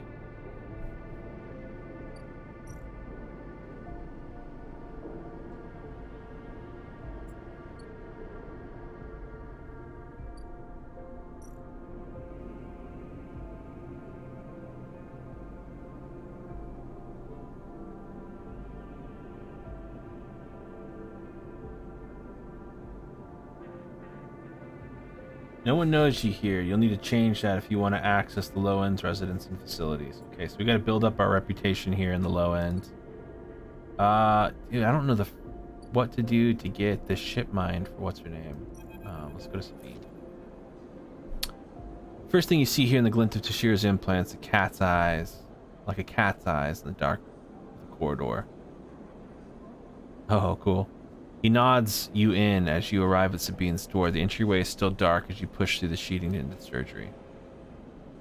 I have it. Sabine stands with the case open in front of you, the set of vials lined up inside, separated by foam inserts. They pick one up, rotating it in the warm light. I have no idea how yet again they trail off. We should treat this with caution. It looks authentic, but I have no idea what it really appears to be. I'm the test case? That seems to be the case, unfortunately. Not sure if we have another choice. They gesture for you to sit in the bed. Stabilizer works under a similar principle of the immunosuppressant in a transplant operation, in that it stops your body from rejecting the unfamiliar part of itself. In the case of your frame, your unfamiliar part is each of your biosynthetic organ groups, which over time are identified by your body as foreign material and therefore must be eliminated. Being holds up by a vial of the would-be stabilizer. However, unlike the immunosuppressant, the stabilizer doesn't do this by eliminating your entire immune system. Instead, it recodes your biosynthetic organs with new protein chains, which act as passcodes for your immune system. Stabilizer refreshes those passcodes, keeping your frame from rejecting all of its organs. Okay. Which means the stabilizer should be able to encode any organic or biosynthetic matter by accepting it, and to matter to be accepting it by your immune system. They glance away. At least the stabilizer is genuine. The only way to know if the stabilizer is genuine, the only way to know for sure is to inject the vial. They begin readying a dosage. Readying the syringe. I will start with a small dose to limit the risk. Let's do it. We don't have a choice. You barely feel the needle of your frame registering the initial injection, but with little response. Sensation begins to spread from the site of the fizzing. The trembling waves disperses through your arm at incredible speed. Your vision goes white, and when it returns, Sabine appears encased in shards of sprinkling light that slowly fade into darkness as you settle back against your bed. You swim in the darkness, muffled noises like an argument heard from underwater, trickling waves of cold. When you sit back up, Sabine is sitting in a chair by the window, facing away from the backlit by the glow of the light. Awake? Yeah. The stabilizer is genuine. They sit down beside the bed. I don't know how Yadigan acquired a case of this stuff, but they did. Sabine looks troubled, distracted. You should rest some more, but you are going to have to do that somewhere else. They gesture towards the door. I have other patients. Sorry. Sabine nods towards a case. I'm afraid you can't offer you any more doses. You're going to need to pay for the next dose.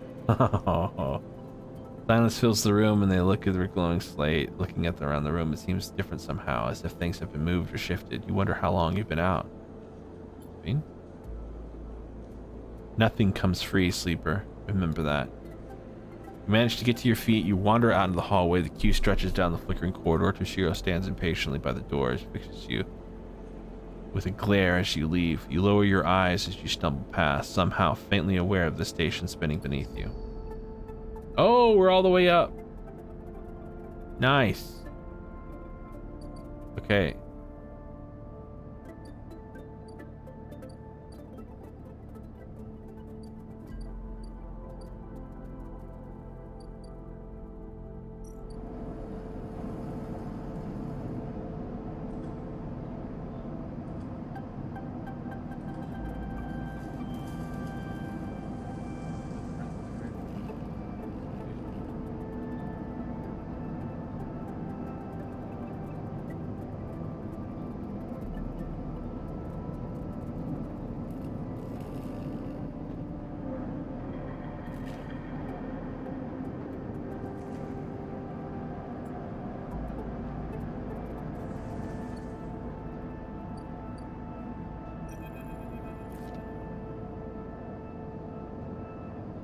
Sleeper?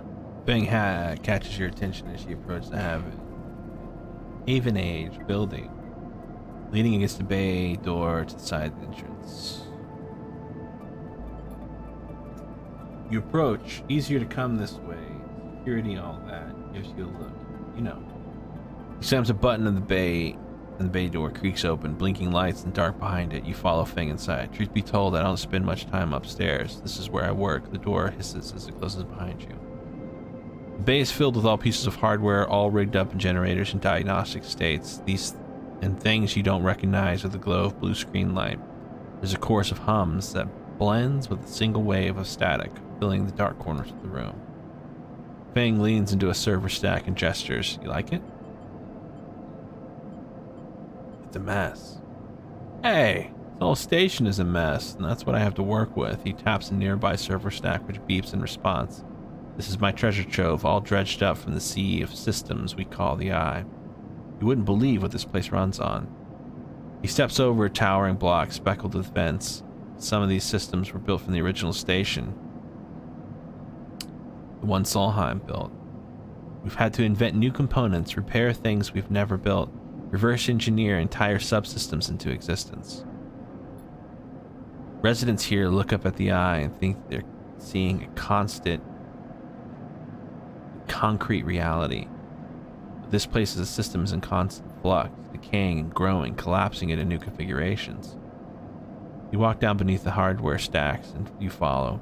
We're keeping this place alive, but also remaking it into something new, dragging it away from the corporate origins. He stops. At least that's what I'm trying to do.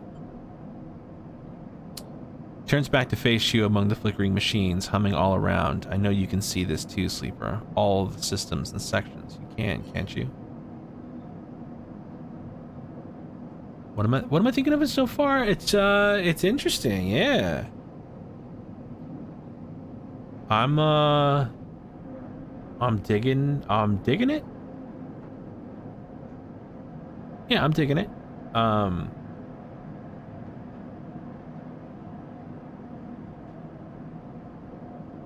Seems cool. I don't know how long of a game it is.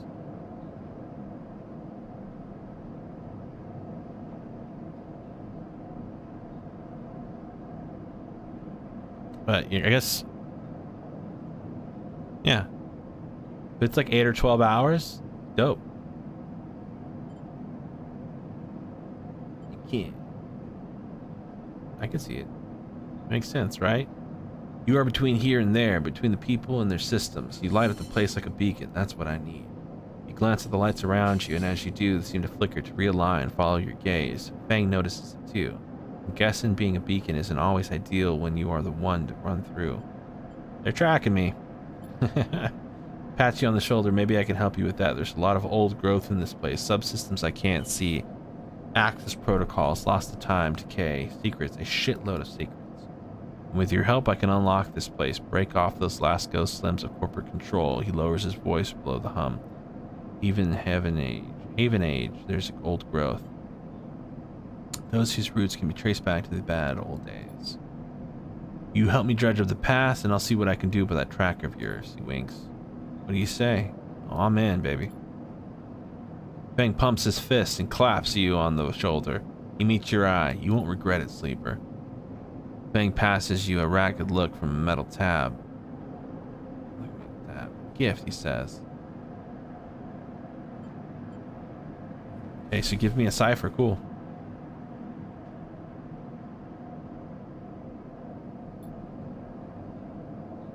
Oh, maybe that's where I turn in my data.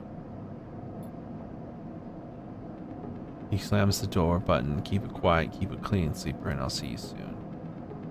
You step, blinking, back out of the passage, those flickering lights still in the back of your mind. Okay, let's go back to Fang's Bay. Deliver data. Oh, I've got some data. Can I give you this data? No. Oh, damn.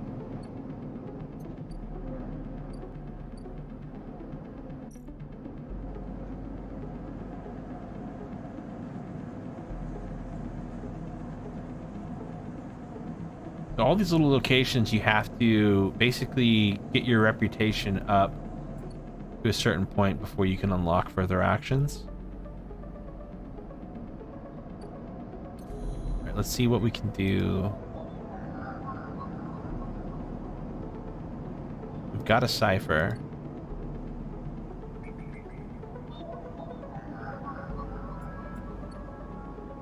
Wouldn't mind a 3 here.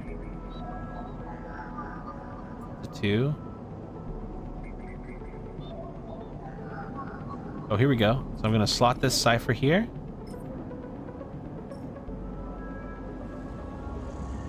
What's up, guys? Okay, we got a plus gate S7 access. Cool.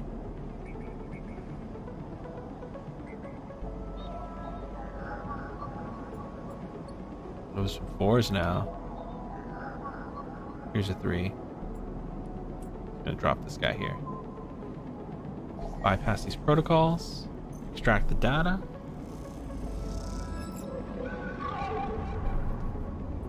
We got an encrypted key. As you drift back to the node, something latches onto you, a thread strung tight around you. It tethers you in place. A taste. The voice makes you shiver. Source somehow both distant and close behind your ear. You see a distant glint of light shut off, and then suddenly a shape is at your side. It stalks around you, circling like a shark, like a wolf. Entity unknown, stringent processing. Resist? You struggle against the thread and it tightens in response. A glittering garrote. Please hold. The thread around you thickens until it is a ring, a cylinder, a tunnel of light circled around you. It's blinding for a moment and then it's gone. As it fades, you see a figure, a creature in front of you. Strange head flickers between different angles, reading you. What did you do? Dude, that thing was gnarly. The hunter. The shape paces around you on lithe legs. Though there is no ground here to pace on, entity identify, origin, serial, cadence. The figure faces you expectantly.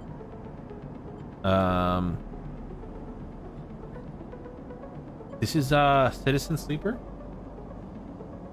Yeah.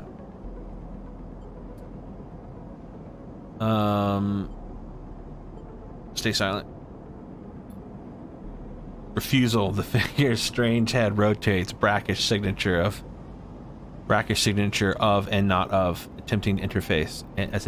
As a figure speaks, more threads begin to spiral from its head, thick, shaking, vine-like ribbons that flex and wave. They approach with intent. We're gonna try to run again. You kick off and glide away through the cloud of tentacles surging. After their predatory tentacles, they follow, wrapping around the space around you until you are held within the web. Man, we can't get away from anything. Stop. Hunter halts its head twitching. Entity, your identity is unknown. We only seek to correct illegalities. Can you confirm your legal right to sentience?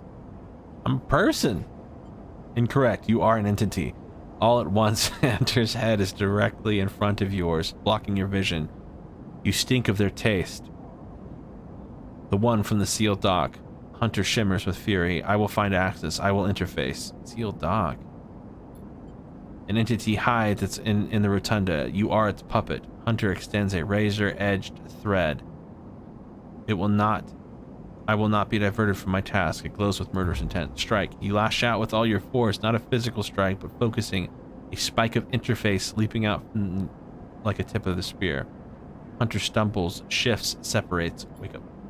You open your eyes, blinking back into the station light, shaking with fear.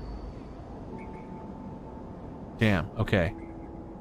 So this is the hunter. And I can't tell if that bar is full or not. But it's not yellow. Someone tells me to get the hell away from there for now. But he also mentioned a sealed dock. This guy. Unlock the maglock. Here we go. We have one of these keys. Guessing we need that twice. Yeah. Okay. And then we still need... We'll still need to find the ship mine. I'm guessing... I don't know if we're supposed to scrap that or not. Let's buy some scrap. We're gonna spend... We've literally spent all of Akita's stuff. She's going to murder us.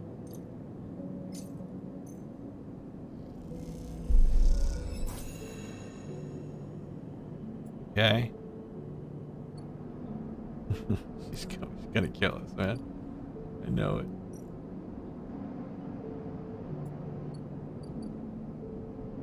We've got no actions.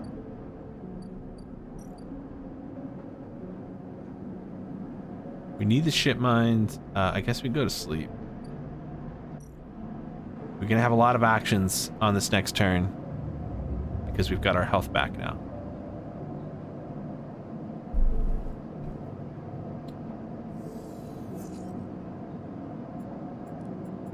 Some really low results though. All right, we need to get paid, so we can go and sell our scrap, make up a little bit back of that money, or a little money back rather. Also getting trusted trader credits. We'll go buy some fungus from our boy. Only need to buy 2 more fungi plates in order to get whatever this fungus fan thing is.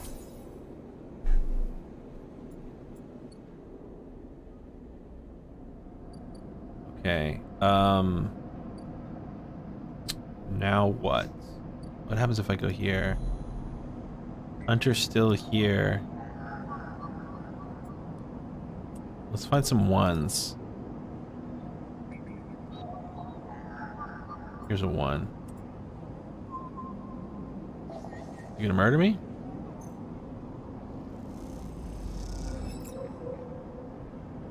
Okay, we got a Solheim node.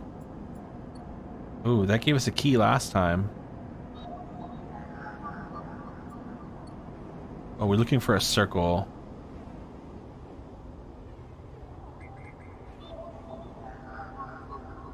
The Yadigan agent. Some gang enforcers are chirping comms. Time to see what they're talking about. Sure. Yadigan agent data. Okay.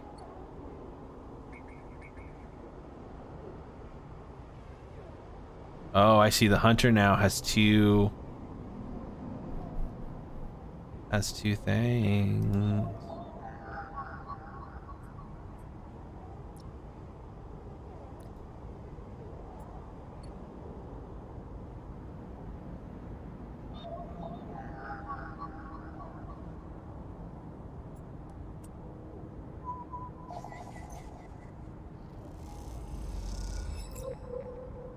Now we have 2 Haven Age data. I still don't know what to do with any of those, though. Okay, we're gonna get out of here before the hunter wakes up and kills us. Does what's his name want some data? Bang? Bang wants data, yeah.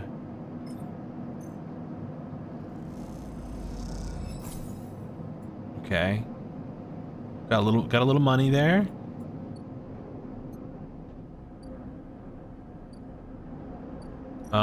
This is ticking away, so Drago's getting increasingly pissed. Let's work and get some money back.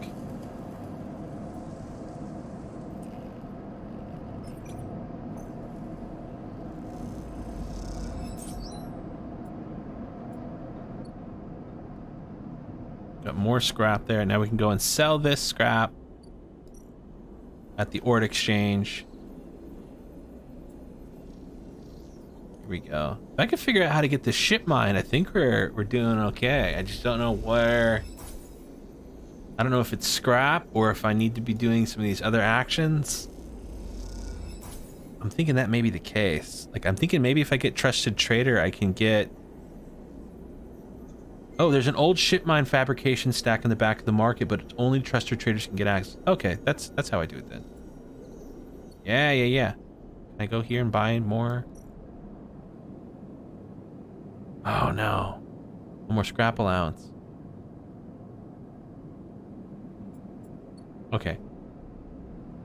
I understand.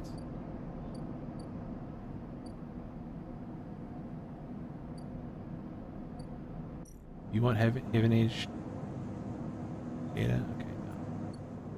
Alright, now we go here. We sleeps. We have a weird dream. We do it all again.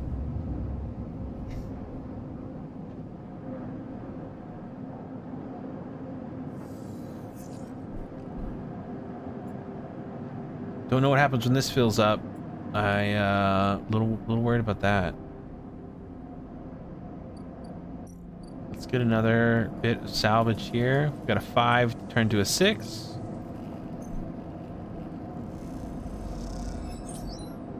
I'm not super interested in like learning about the winter light.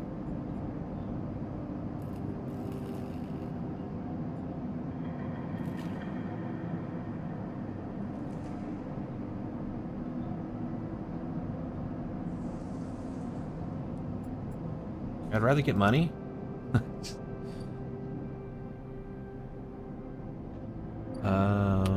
Okay, and then we have the last salvage here. At the Ord Exchange. Oh wait, we didn't get salvage.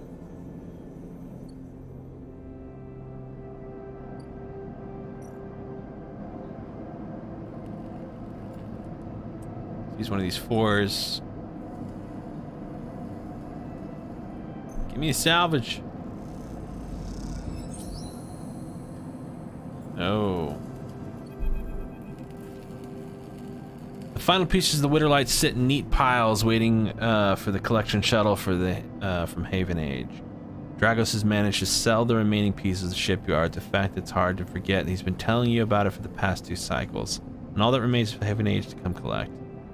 When you look around the yard, transformed from when you first arrived, most repaired drones float back and forth, no longer buzzing unevenly or lost in dark corners, and the scrap is sectioned, sorted, and systems. Okay, so sweet. Dragos is making money now. As you look at the, you notice the glow of a pale light from under the office, the entryway, the rundown cab of a building with, which houses all the records and spare equipment. Dragos must be inside.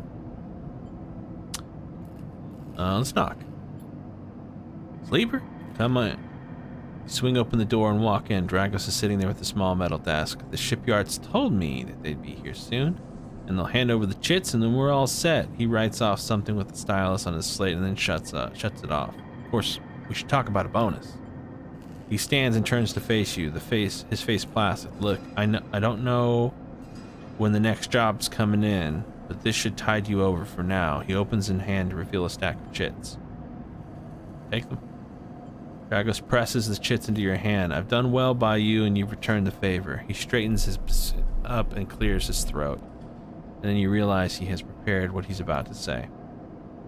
These chits are for you to take and do with and do what you will with them. They are from me, and they are the last I'm going to give you. He pauses. There's no more work for a sleeper in this yard. He folds his arms. I'm sorry, but that's it. You stay in the container as long as you need, but the yard is done with you. He turns away from the terminal. I need the work. There's plenty of work to be had on the Eye. Salvagers needs offloads the rotunda, but there's shipyards, the midline. I'm not the only show in town. The glassy apertures of Dragos' headset betray no emotion. You need to stay away, Sleeper. He pauses, considering his words. Trouble is going to follow you here. Trust me. Am I in danger? You expect not to be? You escaped from our SNR. Dragos suddenly grabs you by the shoulder and drags you out of the office into the yard. He turns you to face a stack of pieces from the Winterlight, dissected, cut down, totally unrecognizable as the ship. You came through that, Sleeper. That should have been you, chopped and stacked. Hand trembles on your shoulder. That's what happens here. We cut down broken machines and we move them on. Well, I didn't cut you down, and I'm sure as hell moving you on. Moving you on before whoever killed that ship comes here to kill me. You. Kill both of us, he shakes his head. These ships, they don't get decommissioned. They didn't break down at a dry dock. You think they'd have to look like that if they did? Someone ended them. That means someone tried to end you, Sleeper. And I'm done waiting for them to turn up. We've had our fun, now it's time. He gives you a little shove. Go on. He turns and walks back into the office. That's it, he shouts and goes inside. Silence hangs in the air as you leave, with a pocket filled with clinking chits. A strangely hollow feeling in your chest. Alright. Drive failed. Oh, the yeah, okay. That was the study the Winterlight drive.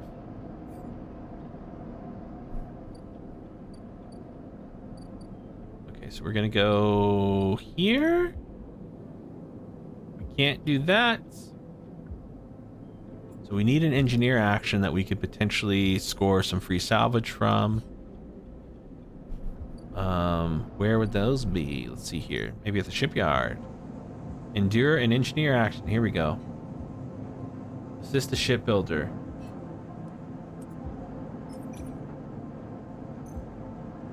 I'm on positive. Dang it. Okay. This is a guarantee.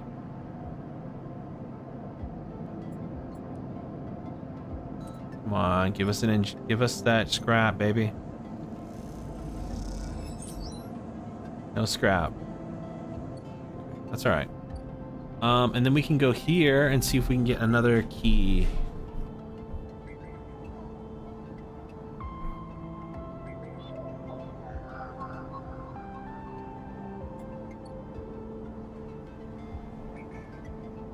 Key node.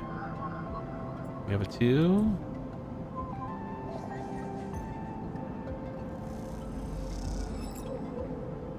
Oh, we got the encrypted key. Okay. That means we can go here, the sealed dock, and put the key in. See what this does.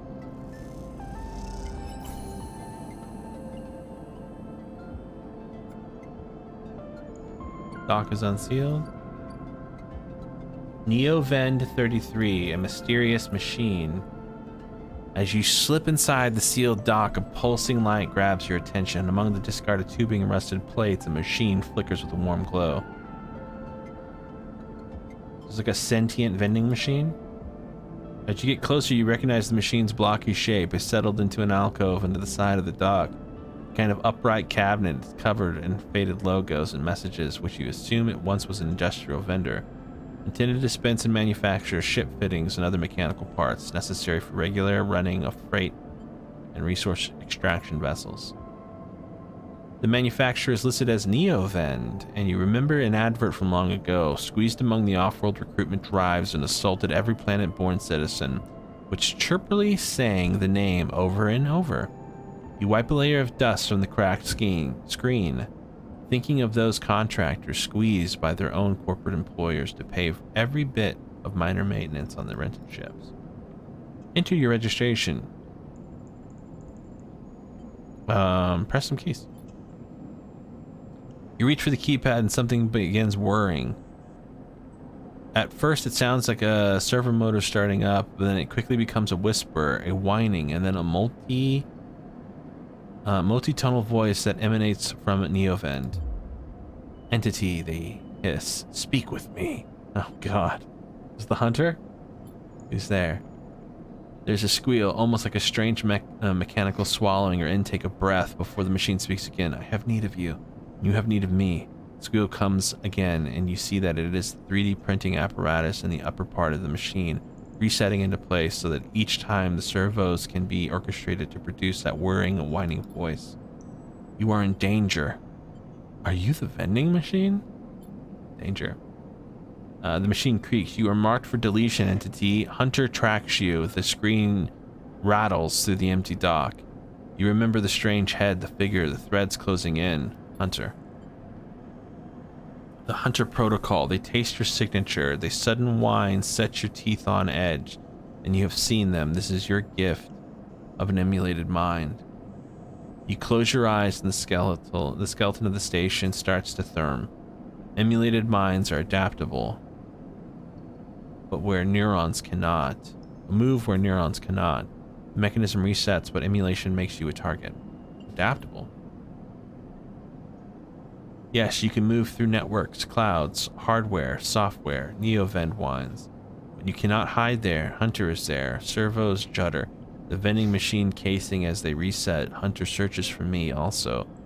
Hide in this machine. You look like you Look at the ruined vending machine, an unusual hiding place for sure. Can counter Hunter, but need entity outside machine. The lights flicker. Need you, a screen. A screen attached to the vending machine with swiveling arm comes to life. It displays a flickering map of the station, ghostly threaded. Cloud points to the rim glow of the deep red. Hunter's always gathering. Too much data. Must build nest, explains Neovend. Masters are gone but continues to hunt. Bring this data. Raid its nest. Masters. Station builder Solheim. The machine rumbles impatiently. Long gone. The protocols still haunt. Bring offering. Save self, Neovend says.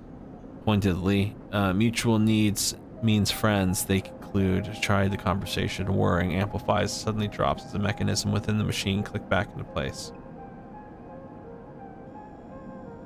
The glow fades as you are left stood in the dark and sealed dock. The whirring voice ringing in your ears. Okay. So we're supposed to bring whatever the heck that data is. Data on the Hunter protocols. I'm guessing that is here. Yeah, okay. Hunter's nest. What do I need? Dropping in ones. I need to level up my interface skill, I think. All right, but we don't have any. We can go to the bar. Got some credits to spend.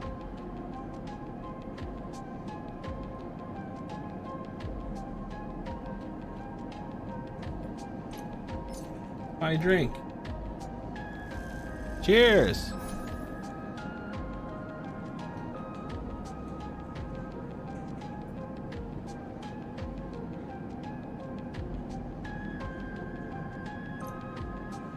Does this give me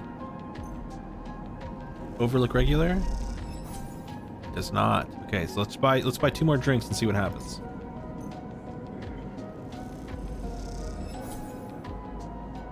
Okay. We're drunk. Okay, we're a regular now. What does that do? Continue. The glass shatters on the steel bar beside you, and the taunts don't take long to follow. Hey, Hunt, the spacer calls across the low room. What are you doing here? He laughs at his own lame joke. Playing human? Ugh. All right, son. You want a chair? There's chairs in the garage. Seems like a long walk, he says. Okay. What do we do? This guy's... Do we shout back? Do we leave or do we ignore him? Ignore him? Okay. You hunch a little further, staring at the hundreds of tiny impact points that scar on the bar's surface. A hand falls on your shoulder, but as you flinch away, it pats reassuringly. You freeze in place. Oh, ouch. The voice comes from behind you, spat out like a shot. You turn to see bright eyes, dark hair, a stare that could breach the wall and vent you all into a hard vacuum. As you turn back, the spacer, the second glass, comes sailing through the air. Catch it. You reach up your hand and the glass shatters across your forearm, showering you in fragments.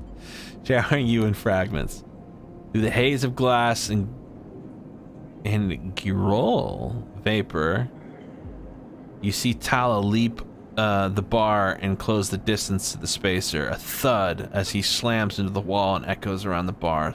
Thunder. Oh, Tala's my girl.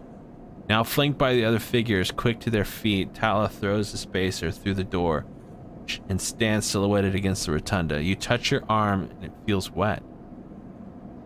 Someone helps you to your feet and back into your stool. Broken glass rattles as it's cleared, and fresh measure of the guy roll is glugged out in front of you. The same hand, warm, heavy, falls back on your shoulder once more. He isn't coming back, and we don't tolerate that kind of shit here. Tala flops on the stool beside you. Let's get a look at you. Tala wipes the powdered glass from around the wound, and someone places a bottle of alcohol in metal tin at the tweezers on the bar. She disinfects them and then turns them to you. I was an ambitious cat, she smiles, pulling a sliver of glass from your forearm. Stupid, but ambitious. You don't feel the pain, only the string of status messages your body delivers concerning dermal damage and exposed structures. You do feel the care, though, as Tala's bright eyes search your thick synthetic skin for splinters. Watch her. Tala works with the skill of someone who has hard to pick glass splinters from the skin of a stranger before. She hones in on each bright shard, all the taping and tweezers tips, little rhythms that she can follow. Tala smiles to herself. So you've been on the eye long? Long enough. She laughs. Hey, you don't need to act tough with me. Splinter clinks into the tin. Not everyone is like that idiot. We don't all hate you. She glances around. Some regulars maybe, they fear you, but maybe they're just curious. I don't know. But I do know that the Overlook is a safe place. I know what it's like to be new in this place, trust me. She meets your eye. I'm not trying to convince you of anything or separate you from your chits. I just want you to know that if you need somewhere, you can always come here. I know the rations we've got aren't much, but the company is. She leans in. Limited, but if you need work, I'll happily put you behind the bar. And if you need shelter, well, we can discuss that. You'll be safe. I have Francis on the door, and he's up in the greenway this cycle, haggling for our supplier. Francis tends to be particular about what clients we serve. About what we serve, even if the clientele isn't. She places her tweezers in the tin with a clink. That's you, Sleeper. Here, she slides the glass of your old. This'll help. She stops, her hand still on the glass. Wait, does this help? I mean, can you get drunk? Let's find out. She laughs. Just don't sit here too long. I'd hate to see you become a real regular. She walks back around the bar, gathering the glasses as she does. Before long, she'll be telling you how she threw that spacer out to the new group. Just wandered in, complete with dramatic actions. Gestures in your direction, and you indistinctly look away, back on the worn surface of the bar. You take a sip, the earthy fungal tones in your senses almost blocking out the sight and sound, and you're diving headfirst into the bog. You may not be able to get drunk, but this connection you feel, connection to something grown, something fermented, something old, feels good. Okay, so now if we go here, we've got rations and we've got a bar shift that we can do. Okay, cool. 15 credits, 10 credits.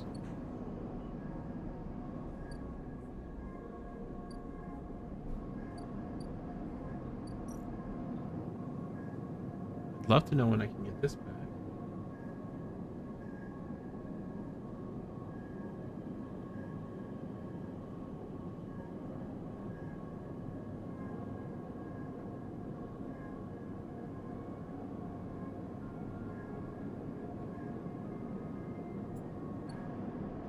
I guess I'll sleep again.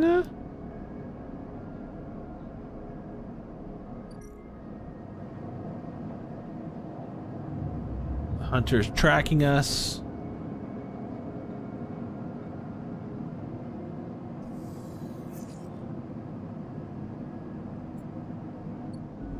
A 2, a 3, a 6, 2 sixes and a 4. All right, first and foremost, straight freighter. Nothing.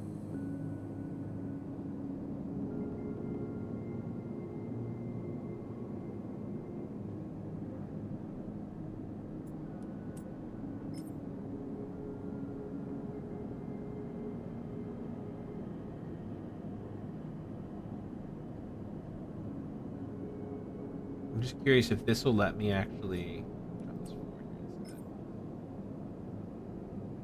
Yeah.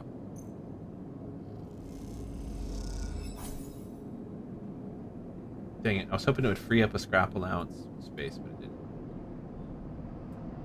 Okay, so then if we go back here, we have engineering tasks that we can potentially do.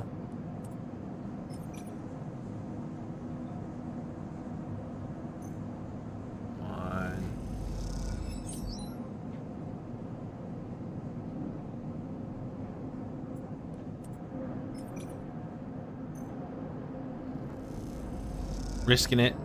Oh, we lost energy. Okay. Not great.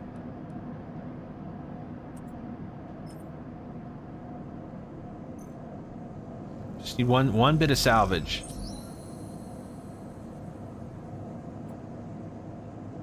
Okay, we're yard hand now.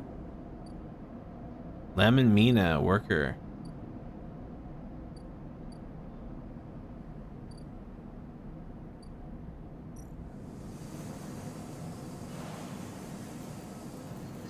Cryo, interface engineering. So we got some more NPCs here. Lemon Mina.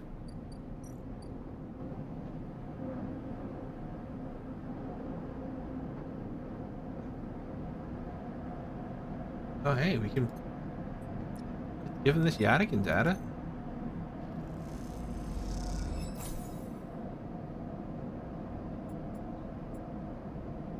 Make a little money, just turning into a rat. We've got only one thing left. We need to go to our boy Emphis, buy some fungus.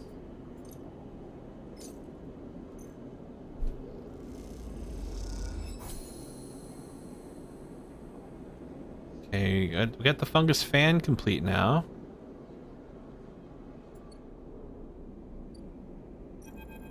We go back here. Sleeper! Emphis calls out to you, a booming voice that echoes through the corridor. Tell me a story. He throws his handful of chopped mushrooms into his wok and the fire leaping out to meet the oil. I see you. Cycle in, cycle out, but we never speak. Tell me a story. What kind? Any kind. He pauses to drizzle something from the plastic bottle into the wok, but one of yours. He looks up at you. Nothing stolen. You pause. You pause. The spice is rich in your nostrils, and you think about the story you'd like to tell. You look at Emphis, the listener, and imagine he has heard it all before. Perhaps he would like a strange story, something more spice. We tell him a ghost story or tell him about our dreams?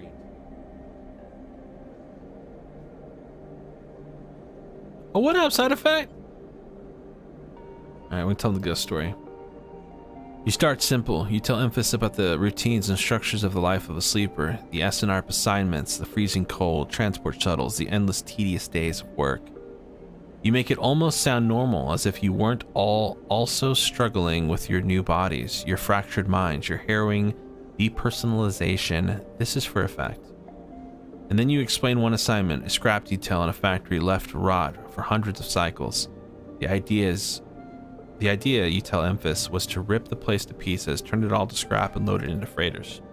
Most of it was machine work, but they sent a couple of you down deep into a facility on a special order. To find the mainframe, disconnect it. You leave a dramatic pause for emphasis' sake. You lean in a little so the smoke of the cooking fills your nostrils, and you tell him of the way the place moved, the way it shifted and changed in front of you, the way the corridors twisted and pulsed like intestines, and at the rotten heart of it all you tell him what you found. An empty suit, from which erupted a mass of metal like a tree, like a forest, great chunks of ribbed steel exploding from the faceplate, buttresses of silicon stretched up into the shadows, and a mainframe that screamed when you cut it out. Emphis finishes cooking and squints a little at you. Sleeper? He smiles. You are quite the storyteller. He eyes you and realizes that he is trying to gauge how honest you have been in your story. Emphis passes you the meal he has cooked, and then he takes you gratefully as you eat as he talks the natural exchange. Thank you, Sleeper. He looks around at the emptying market, but my time here is done today, and I do not want to keep you any longer, so I'll make you a proposal. He gestures to the plastic box of ingredients and stacks in the stall. These are good enough for most, but someone told me a story that made me think of a couple cycles ago. They say that across the gap in the greenway, fresh mushrooms grow. Have you heard this? He's gonna put on the hat. I redeemed. Oh shoot! I'm not in the Twitch, the Twitch chat. I'm not seeing those redemptions.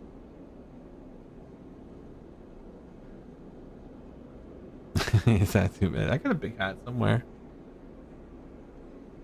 Here, how do you? Have you heard this? No, I have not. Neither had I, but I trust the one who told me. Emphasis, big packing up things. Can you bring me some? I cannot cross the gap, but I worry about leaving my things behind, he says.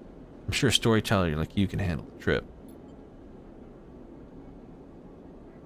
I will prepare them for you. If you wish to tell it, be the audience for another story.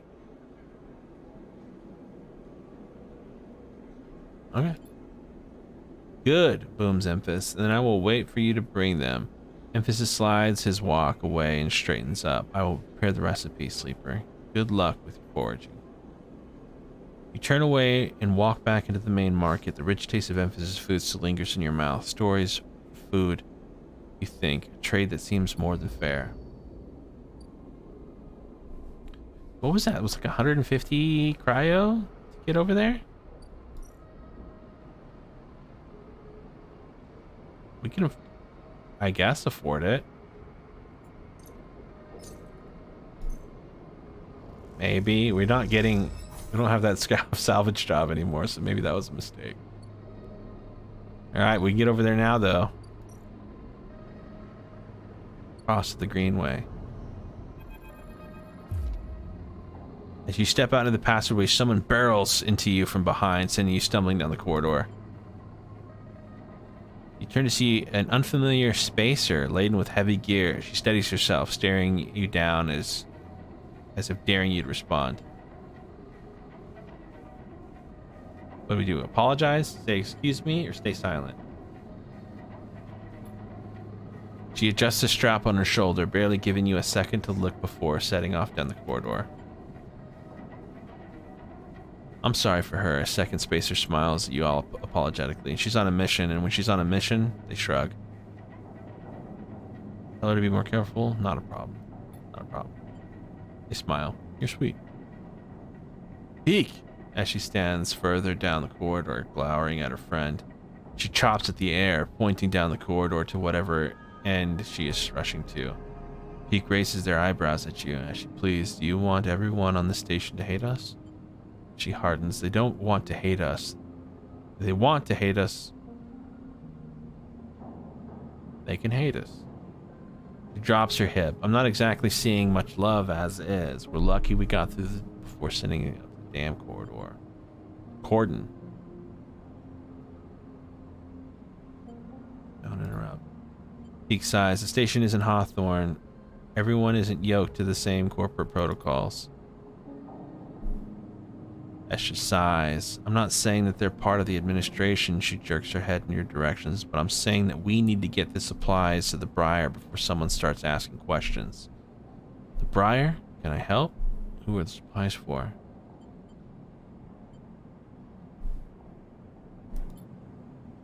That's our ship. What are you doing? He ignores her. We're with the refugees of the Heaven Age, and they've cordoned off and entering the station. She interrupts. The one that's being quarantined. The makeshift vessels that barely made it into the eye to begin with. The ones that your station administers have called in an existential risk, and they are running out of supplies. While their right to safety is being debated by people, there is no stake in the future. She quickly looks away, annoyed at her own outburst. She's right. People are trapped out there, and they turned to ash. We understand that this is a big problem for the Eye. Hundreds of refugees and more ships turning up each cycle.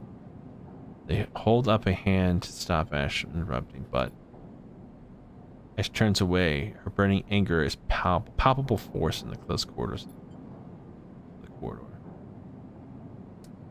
They need supplies, and after everything they've been through, this quarantine isn't helping. That's difficult. Peek forces a smile. Peek, please. Ash gathers herself in the supplies. Ash, we need help. Just like the refugees needed us, we need others too. Smile at her. Peek turns to you. Come find us in the climbing briar is docked to the broken spoke, past the greenway in the wastes. We have a good view of the cordon. They squeeze your hand. Ash turns to leave as Peek follows, waving goodbye. A moment later, Ash shouts back down the corridor. Don't bother coming up empty-handed. You want to help? Show us. Bringing supplies or don't come at all. And she's mean. A refugee flotilla? Where are they coming from and why? Each time you think you begin to understand this place, something changes. Okay, we've got a new drive.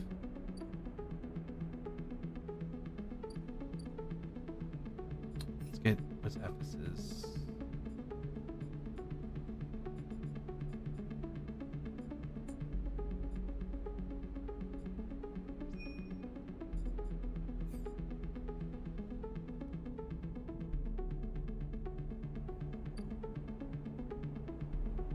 Briar.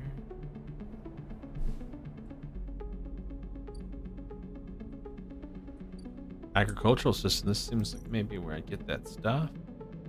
Gather scrap. Ooh, that's an endure action. I have to have a +1 to be able to do it. Yeah, that sucks. Work in the grow beds.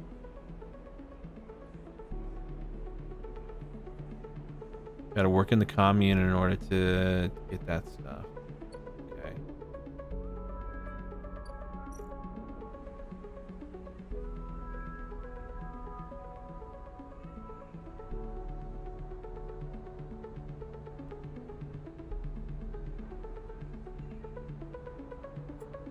Put a 6 here, it gives me +3.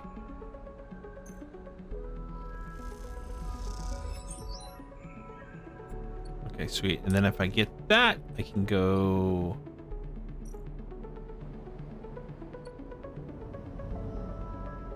back. I think there was one other thing we didn't actually talk through, and that was Lemon Mina.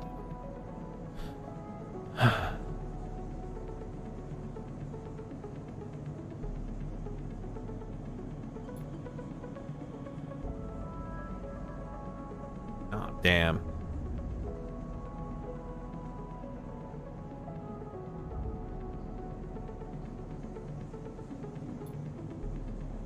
You turn to see a figure a little way down the walkway, leaning at the rail. He is thin, ragged, and work gear poorly fitting and loose. He touches the side roll. Horizon flicker as his eyes.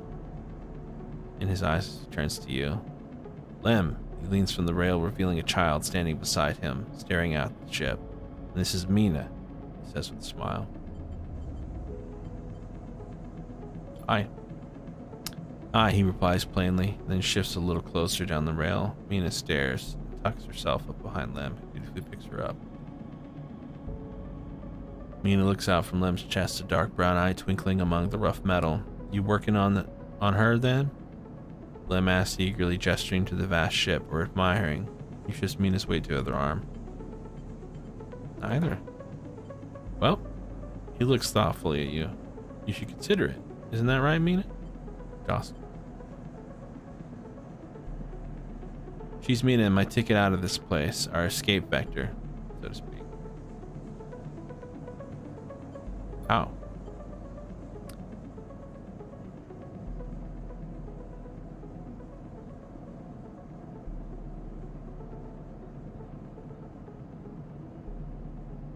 Nothing for me. Mina, if it means landfall of the new world. Transit support.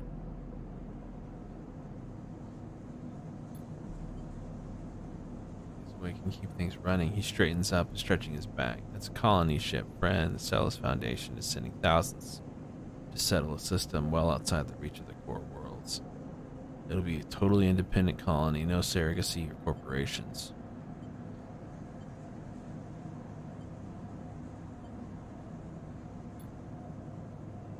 Your Heaven Age client. Yeah, some wealthy project. Core systems interested in independence and self-sufficiency and all that. They hired the whole shipyard out, helped rekit it and everything. Strokes Mina's hair. Someone else's dream, I suppose, but that doesn't mean people like me and Mina can't tag along. Mina responds by pushing her hand away. Daddy, she whispers, food. Pulling an exaggerated grumpy face, she glances furtively at you, and she plays with the set of dog tags that hang from Lem's neck.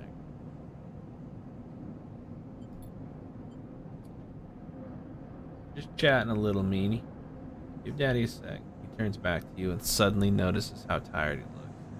I'm not on the Haven Age crew yet, but I'll work my way. You can do it too, friend. We have a stick together. He smiles a little shakily and wonders how long he's going to be working. To break into the official cruise shipyard. For sure. He looks out in the sidereal horizon as if he's trying to pull energy from the flickering torches from the vast hull. You've got to hold out, okay? You aren't quite sure if he's talking to you. That's how it works. While he stares out, Mina catches your eye cautiously.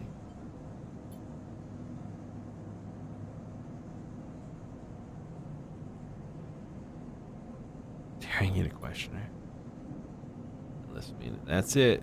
You hold on. He smiles sheepishly at you.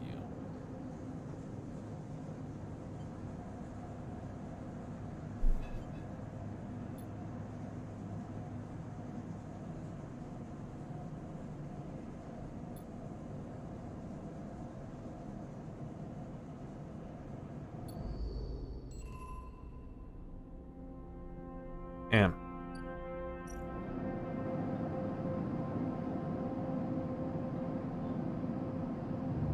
I have almost... Those people have almost got me.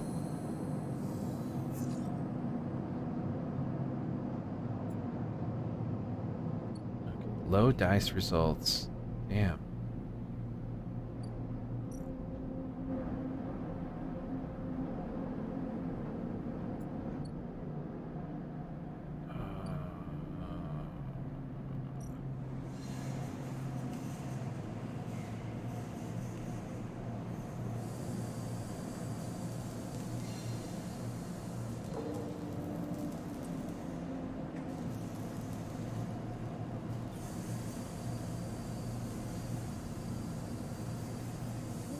Put a ship together. Okay.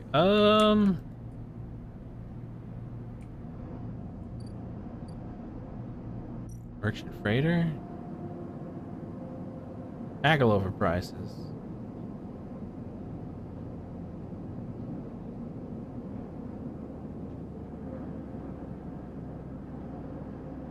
Ship mine fragments.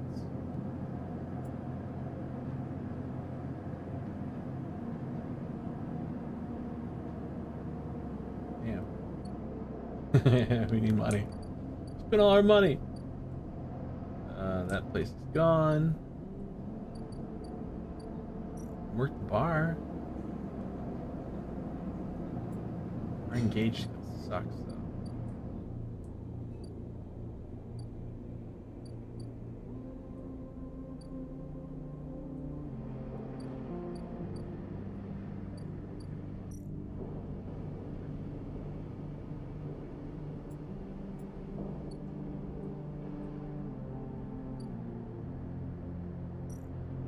Maybe. This way.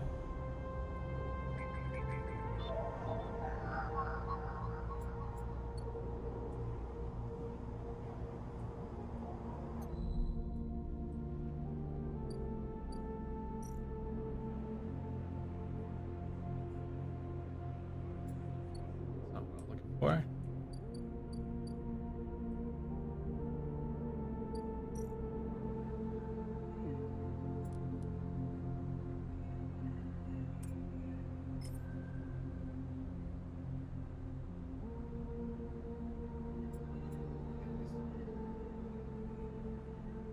Rough.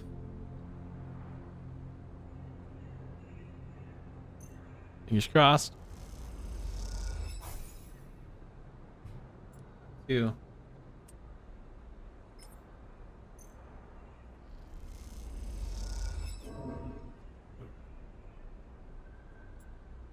Can't do it.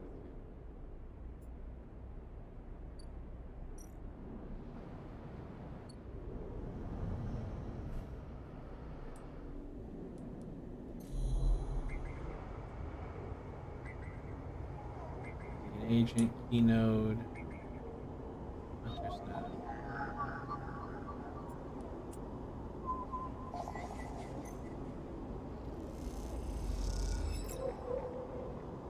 Hunter data.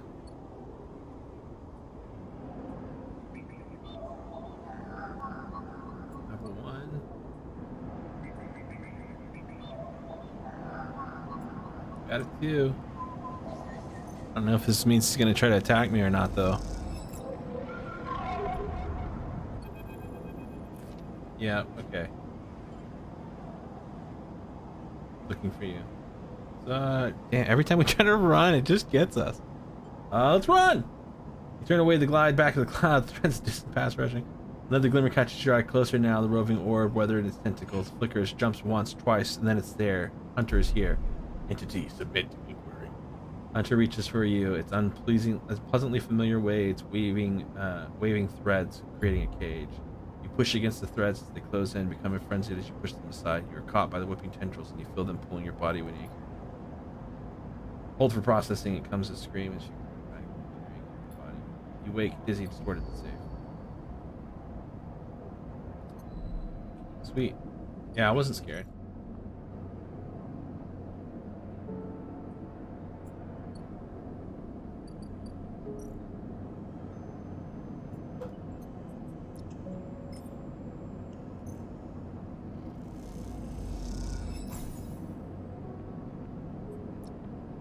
Need one more hunter action.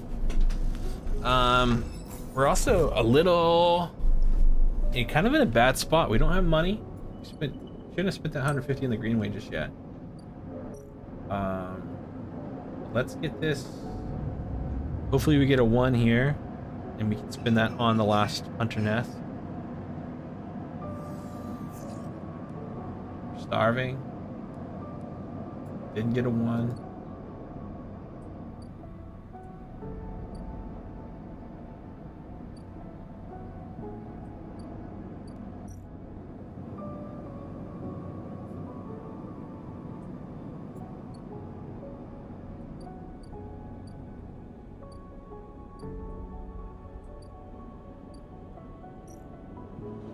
Cost for, damn, it's 100.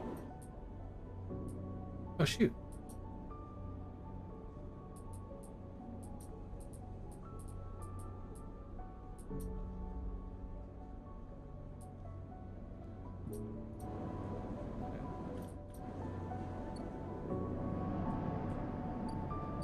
You still need work?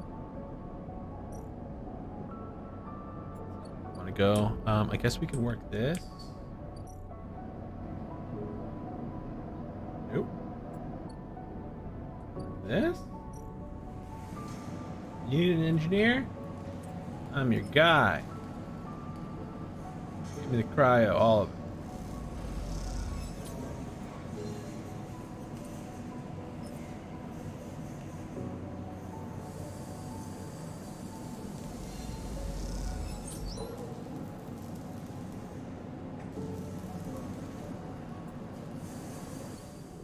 We've got to eat because we're starving.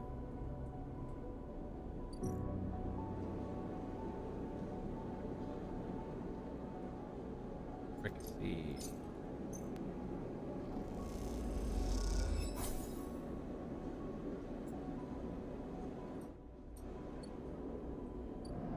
We've just got a 2. I don't know where to put that 2. Try for some data, maybe.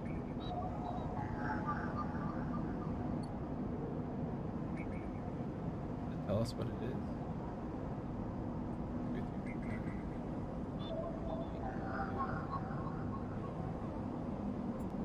Oh, we need this. Solheim Cipher, we can give that to what's his name? Fang.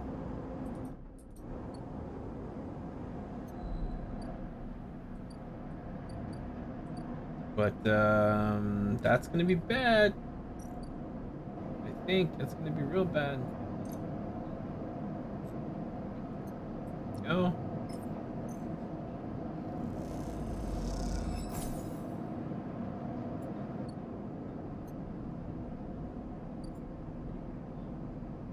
Okay, and then now we can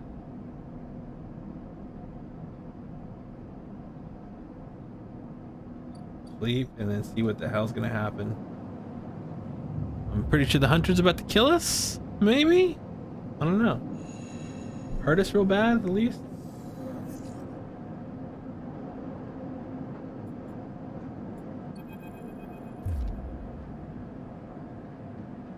Hold it there, sleeper.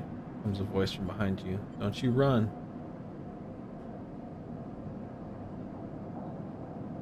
It's a bounty hunter. Stay still. Good, good. A hand pats your coat down. You know your master's voice. Ethan spins you around. He's wearing a wide smirk and a slick jacket, and you immediately know he has terrible news. You got it all the way out here, and then you stayed put.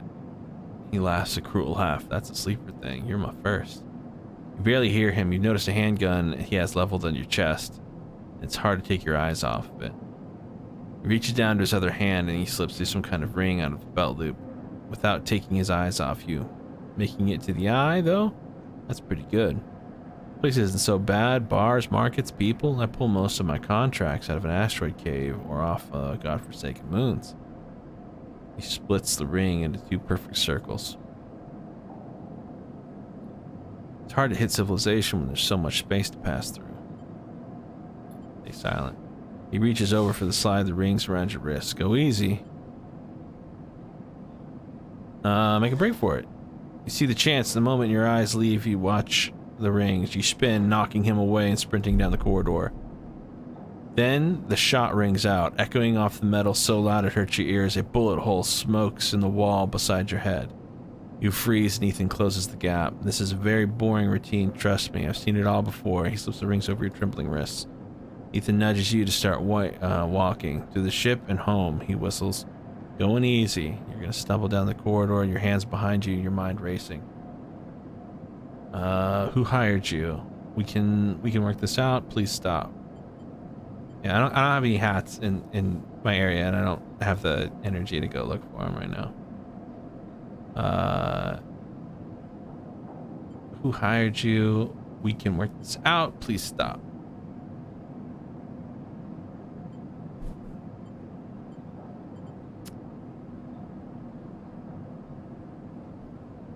Stumble a corridor, your hands behind you, your mind racing. I don't know what the fuck to do. This guy's gonna fucking murder me, man. I know who hired you. He's from the corporation to bring me back. We can work this out. Maybe if I pay him more than they're paying him. Can we? See much of any way of assets in your possession.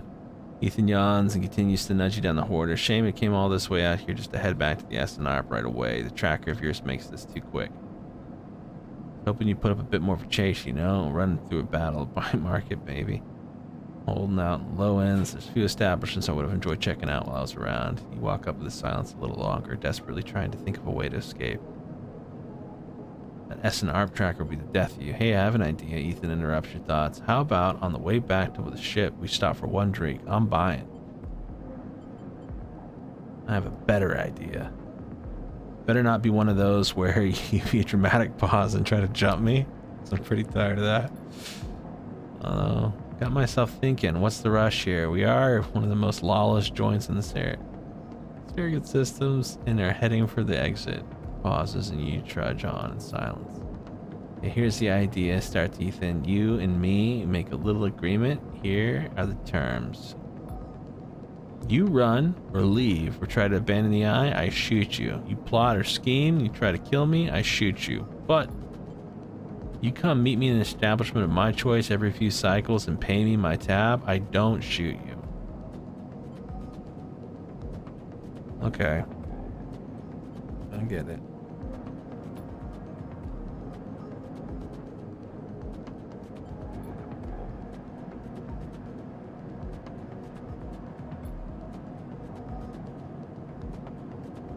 I get it.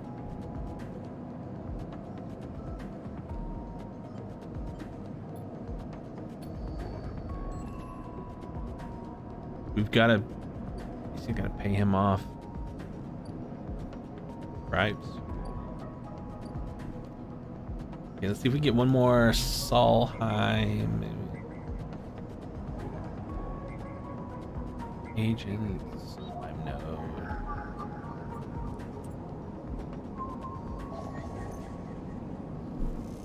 This should be what Fang needs.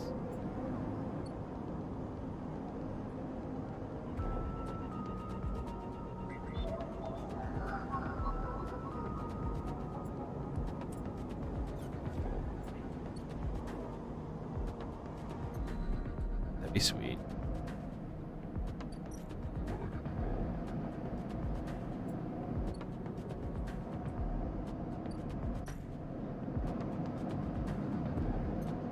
Alright, now we've scoped the systems.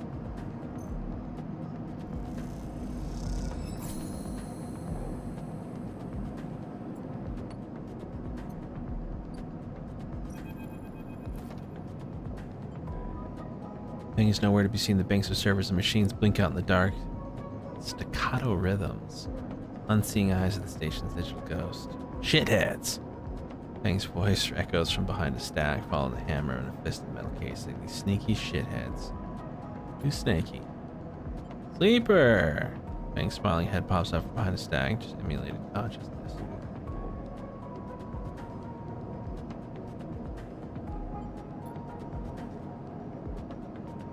Tell me, Sleeper, what do you see here? Fang waves a monitor to his side, glowing while pale list of information. You lean in closer, looking for the link's data.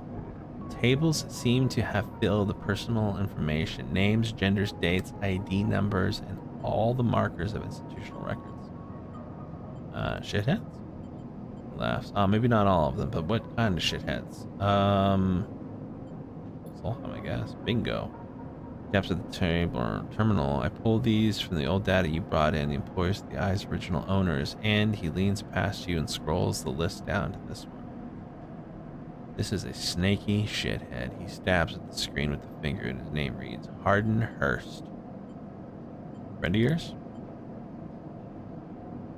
Well, you should say that, Sleeper. He drags out the stool behind him and motions for you to sit. There just so happens to be a Hardin Hurst in Haven Age.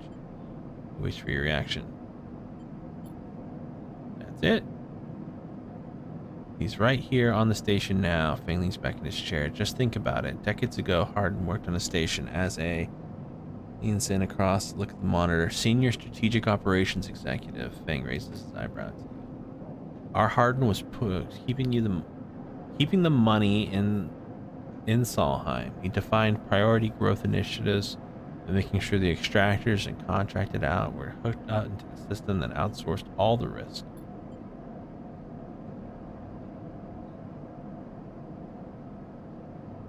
How do you know this? I grew up here, Sleeper. This is my history. I am a child of this collapse. Fang turns back to the screen, staring hard at the strings of code flickering by. Before I was born, my parents were from contractors. They ate Solheim canteens and worked at Solheim shits. Okay? Fang's voice rises as he speaks, his hands fists on the terminal edge. In that work, they paid for their existence. The cycles of hard extractions out here, out in the belt. Took their cut, the company in town, so to speak.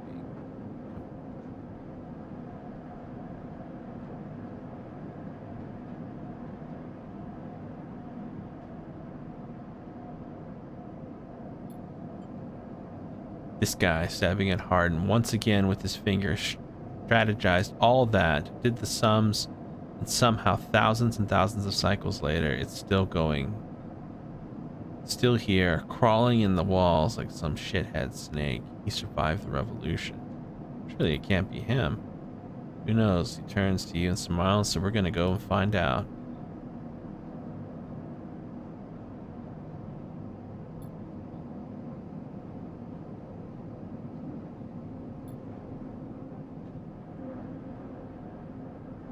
Okay, gotta prove that this guy is who we think he is.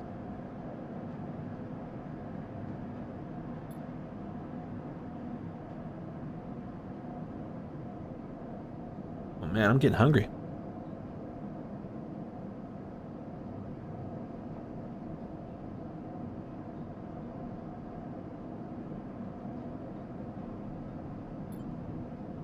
So you're up for it? Yeah.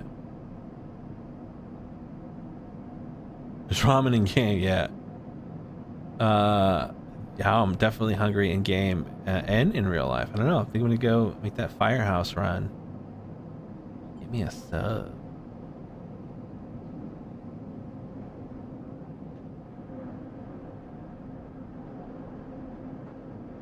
Yeah, I'm into it. Are you really gonna get firehouse? I think so. I don't know if I'm gonna get the chicken. Damn, I forgot what someone was saying now. Chicken fajita? chicken Philly, like that. Maybe a meatball. Nothing too spicy. Hey, I can take this. Probably get like the hottest sandwich that they have.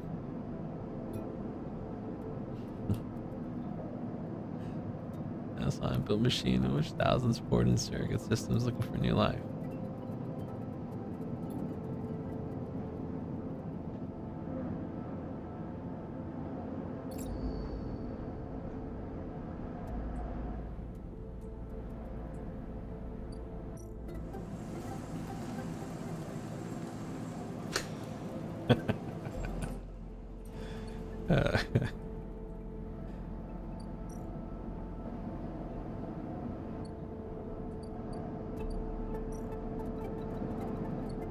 I'll do that like when you stop chuckling after I do that.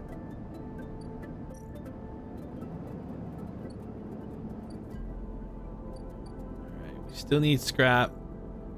What does this guy want? Ethan's tab.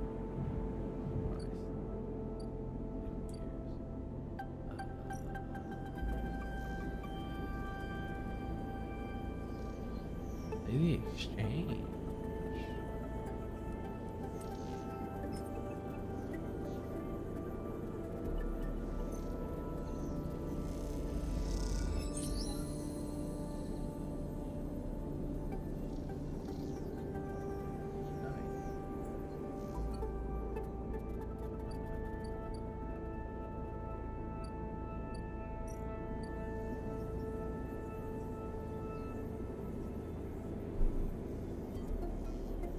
Mines cannot be built from scratch, but if you have enough salvage fragments, it can be reassembled in the fabricated. Oh my god. I might keep hitting escape to get out of there. Okay, so that's not even the whole thing.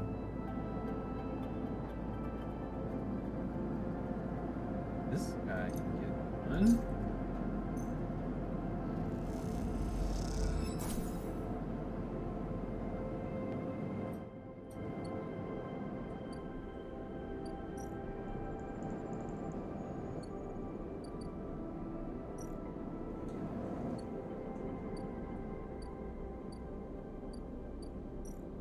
Eat.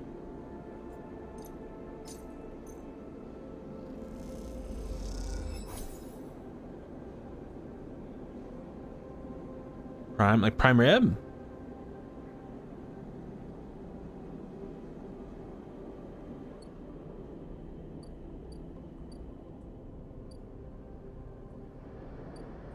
What's your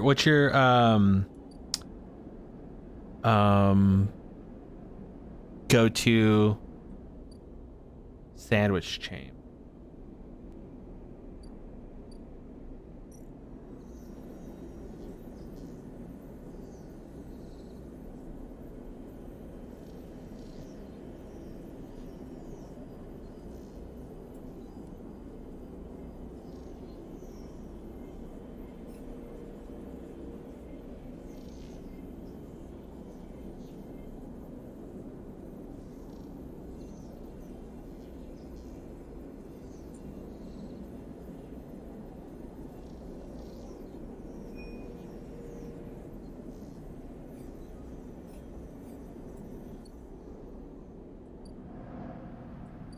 Need 100 credits as well, so health back up.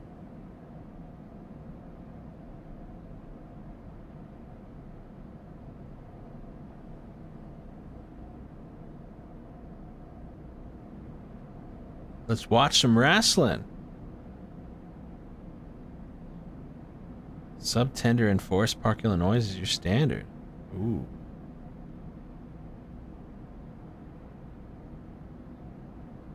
See a side effect. The hook and ladder stuff. That's at Firehouse specifically?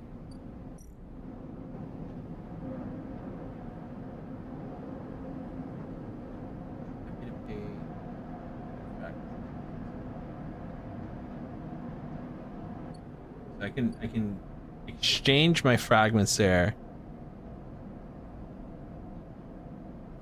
Oh, what up, Oso? Okay.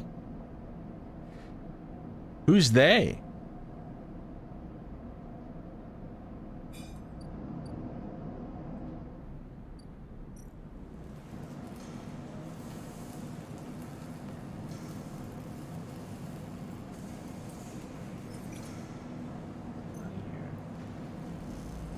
Branding? I gotcha. I gotcha.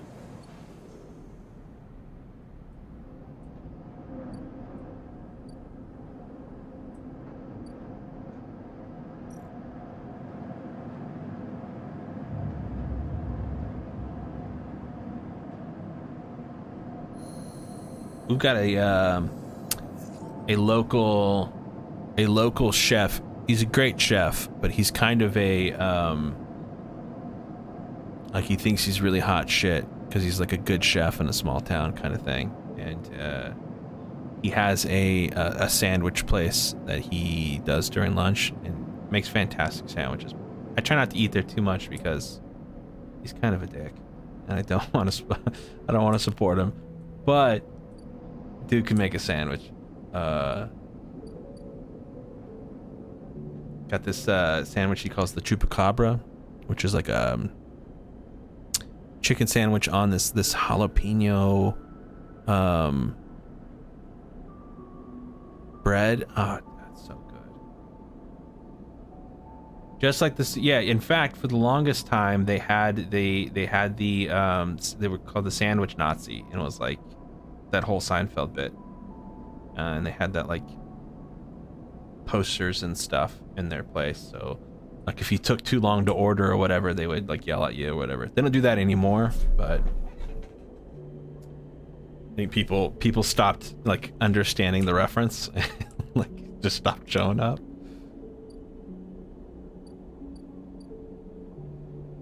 We can go play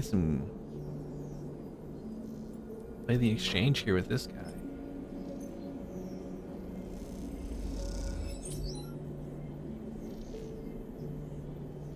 Cryo. Ooh, what is the Firehouse Hero?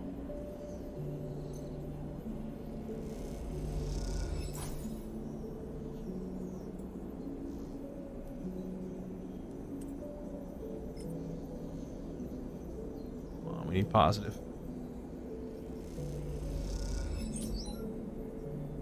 Okay, not gonna do the 2 there. But we can go here and get something. Still need a 1.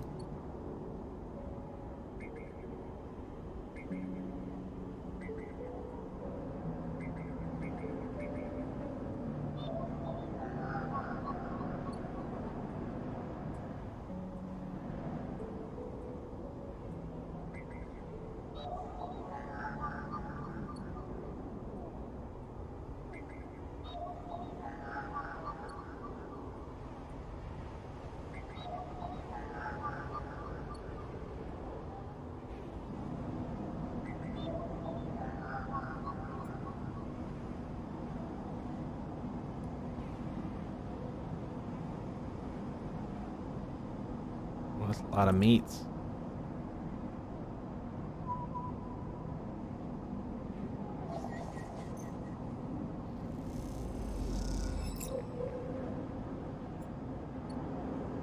Oh, somebody wanted that. I don't remember who.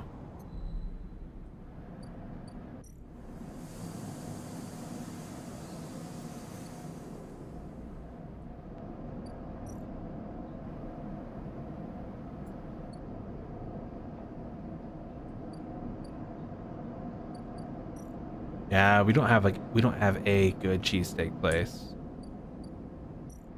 Not that I know of anyways.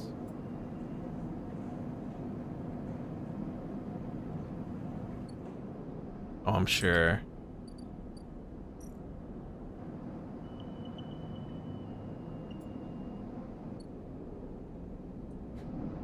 Oh, babe.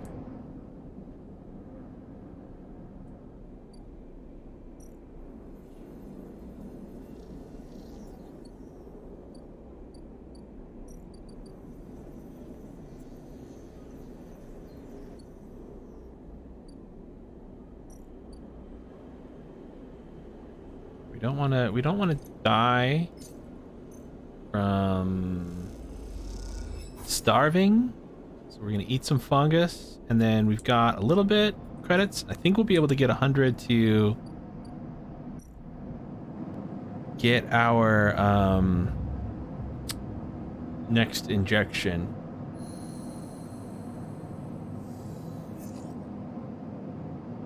Jesus. Rough. Okay, 4. I have to pay his bar tab soon. Oh my god.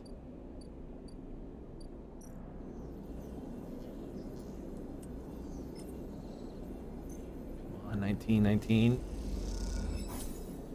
Okay. Oh, it's just 12.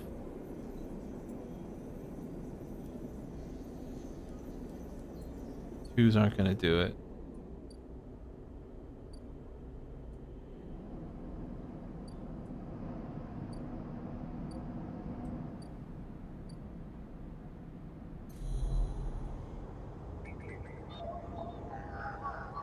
Oh, here we go.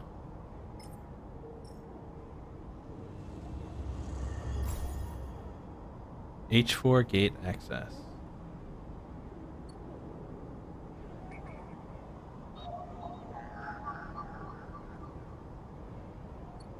Slot ripper worm.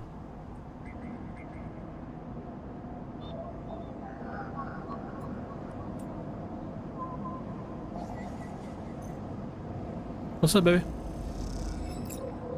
Just playing.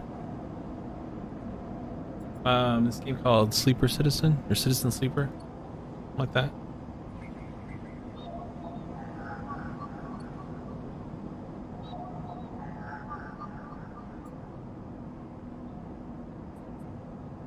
Ooh, got that ripper worm thing.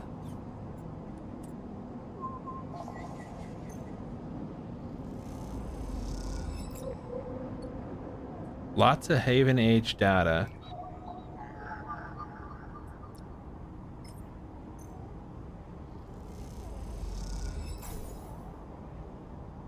Shipyard servers slotted. Okay, we're out there. Thanks, Bay.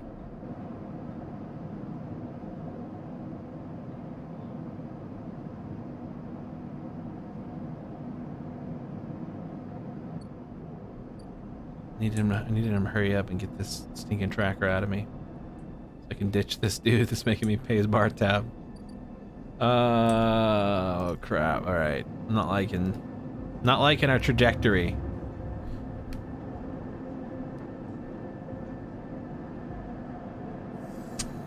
Incredibly unhealthy. Well, yeah.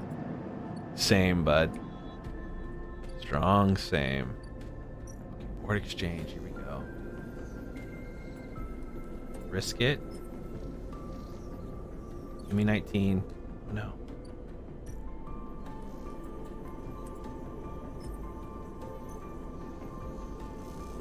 Yeah, I gotta take a walk today too.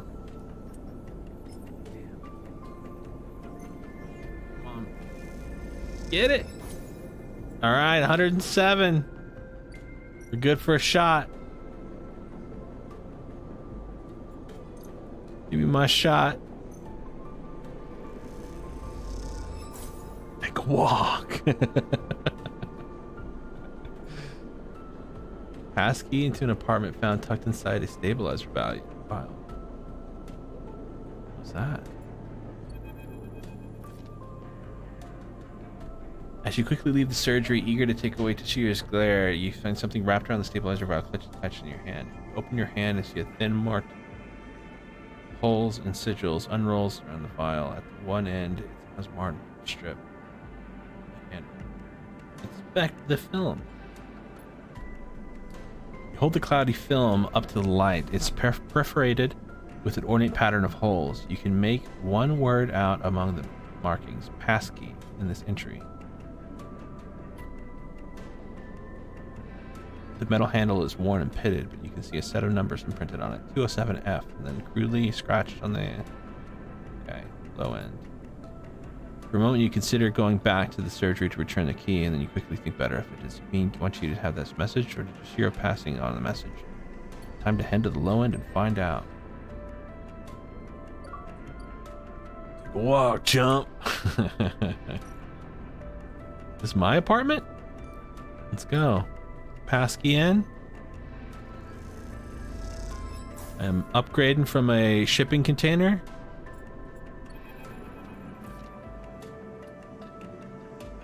Reveal yellow plastic panels. Shape of wall-mounted utility. Step inside, clicking the door shut.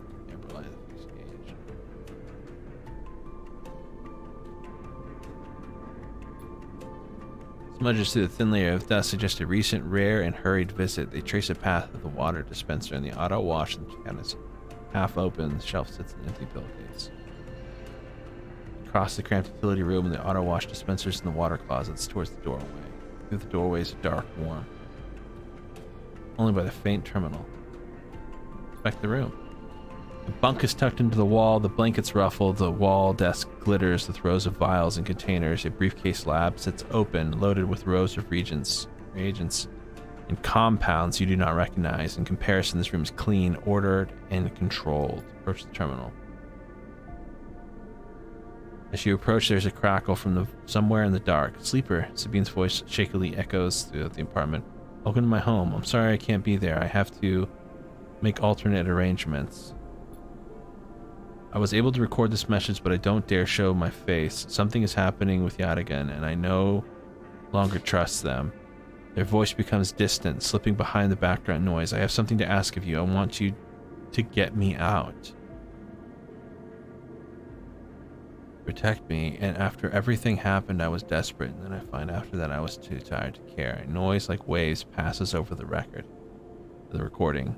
But I'm done with them now, and I want out. Screw the debt. But I need insurance. It's something I can hold against them. I have my suspicions, but I can be sure. I need information, and as you know, you need me. Pause. Something clicking in the dark. This isn't a threat. You have to understand my position here. Another pause. I know the sleepers. I have been here before. I can help you, but not with Yadigan's noose around my neck. Get me the data, get me information, get me something that I can use against Yadigan, and then I can get out. Please. Waves to static cut into the Sabine's voice. Bring it here to my terminal, and I'll get what I can.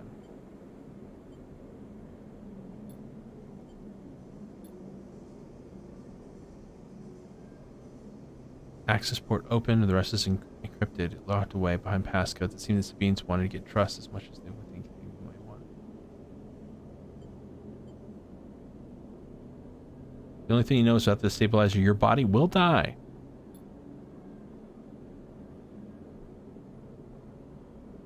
Okay, it's not a place to live. Yeah, it's like a shot. Dang it. I had some of that. And I gave it away. I gave it away to somebody else. Okay, so we got to get that 3 times there. Yeah, she mentioned it was a syringe, I think, earlier.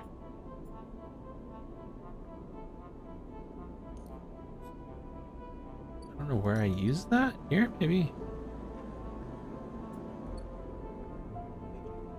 What is that? Fruit punch. You made me a fruit punch? Oh, thank you, buddy. Like this is a trick. Well, that's good fruit punch, bud. Thank you.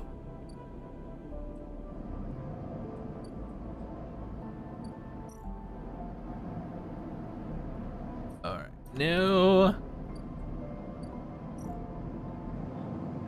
Okay, here I go. Inject the stabilizer.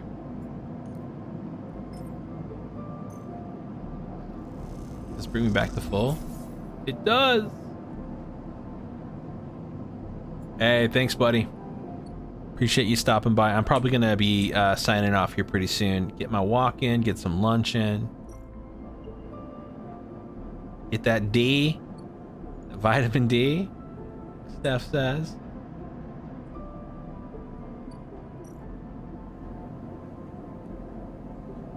Also that.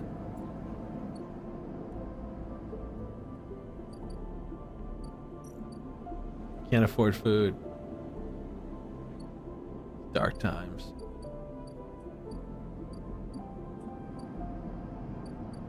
So I'm gonna go. Ugh. That's okay. We'll be alright-ish. Couple sixes. Alright, so now we need to go here and we need to get some money. So we're gonna drop our sixes here. Just so we can get some cash.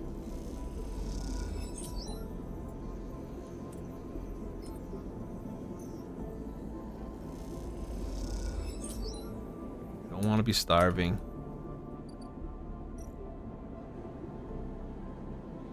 We'll order some fungus.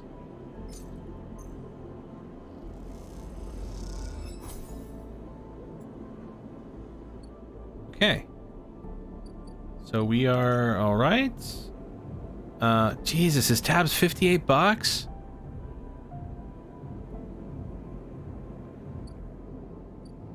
Ethan sucks. Hate that guy. All right, let's get some Yadigan. Oh, what up, Jay Duggan? Yeah, it's pretty crazy. It's called Citizen Sleeper. It's on Game Pass, so if you have a PC or Xbox or whatever, you can play it on that for free.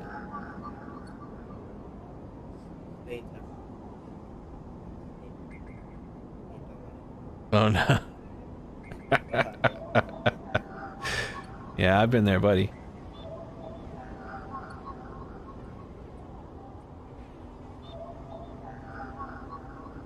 Oh, I need ones. I don't have any freaking ones. Yeah, again? Me too? Nope. Alright, got no ones, so I can't get any information for her. I can keep trying to get money. Let's keep getting money. Engineering job. Start action. We gotta work.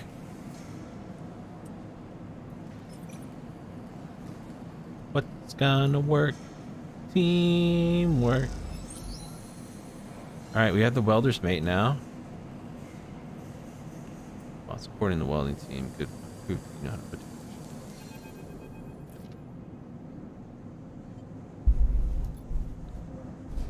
Restless cloud around the lines. For those like you graduated work team, shifted guaranteed.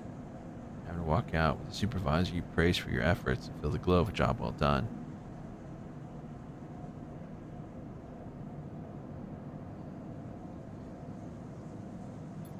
Guilty as you do. Hey, sleeper, wait up! Lim's voice trembles as he shouts above the rumble of the crowd. And you can turn to see him pushing through Mina crying in his arms. Oh no. Shit. I can't. Good to see you, friend. He's breathing hard after shouldering through the waiting workers. You made the work team, good for you. He tries to catch his breath, stroking Mina's hair. Shh, baby, give me a second here. He smiles weakly as she comforts her as cries start to fade. Out of the crowd, he sets Mina down by his side, shiny streaks trickle down both of her cheeks. As he does, you see he's clutching an assignment number and a crumpled pad of paper. Mina okay? She's good, we just had to rush up here. He puts his hand on her shoulder and she clings to his side. Esther, who usually takes care of her, is sick. He stretches. I don't know what a noise sounds from the entrance at Claxton, followed by a list of numbers growing brightly in the display screen. The crowd responds instantly, pushing and pulling as many people try to wade to the entry checkpoint. Lim stops as he turns his back towards the crowd. Then glances down at the crumpled paper. That's my number. Shit. Mina. Patting. I'll watch you, kid. Thank you. Gotcha. You're gonna stay with our friend here, okay? She's got food. She's got shit. I gotta go. Back real soon. Okay, be good. Mina stands, staring suddenly small without Lem at her side. She fixes at you with a dark-eyed look you can't quite meet. Let's move, kid. Hey, Mina. Holds the stare unmoving, parallel. Open the bag. You unlatch the top of the bag. You see a few metal containers fashioned from a scrap of components. A battered slate sits at the top, blinking with a low battery warning. A ragged rabbit, hand sewn. Take the rabbit. Mina goes to jump and grab it, but holds herself back. She stands and hugs herself, eyes on the rabbit. Give her the rabbit. You hold the rabbit up, and Mina snatches it out from your hand. She hugs it tightly without looking at you. Bun Bun, she says, staring down at you, ferocious despite her size. Nice name. You move a little closer as you speak, closing the gap. She looks at you suspiciously, but her face softens a little. She waggles Bun Bun in front of you and then walks up with her arm on her shoulder where she sits. She pokes your arm a couple times. Are you a robot? And sort of. Yep. She thinks me too. Mina has more questions.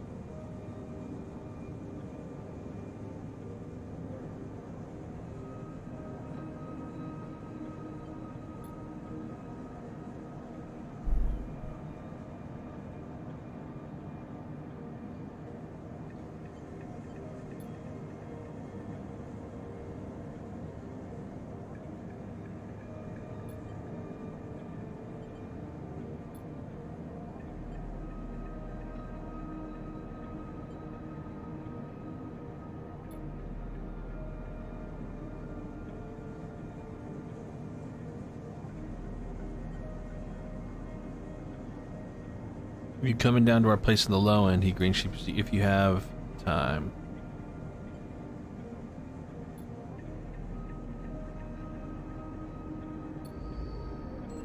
Dude, I don't want this family to die. I feel like the game's gonna make me make like a terrible choice. Or I'm gonna have to like pick between getting shot or screwing them over. Babysit Mina. A ticket out. Okay, if this is a safe task, I can drop a 2 there. Even if it's negative, I only get 1, so happy to help.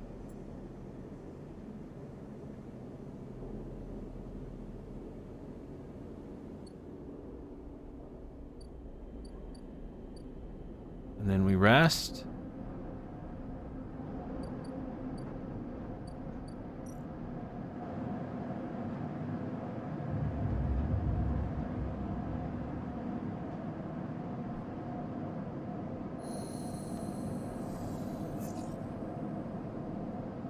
Lots of sixes. Okay, Fang's got some system stuff. Follow his lead.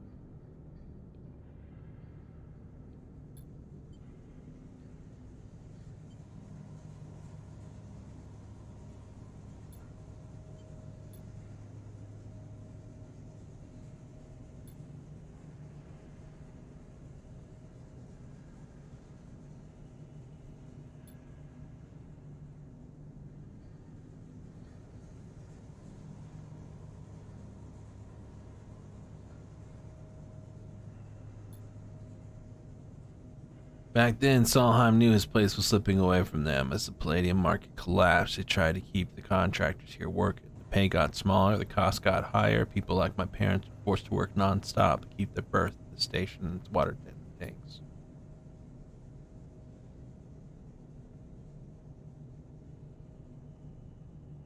Oh, poor Fang's parents worked themselves to death.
Oh.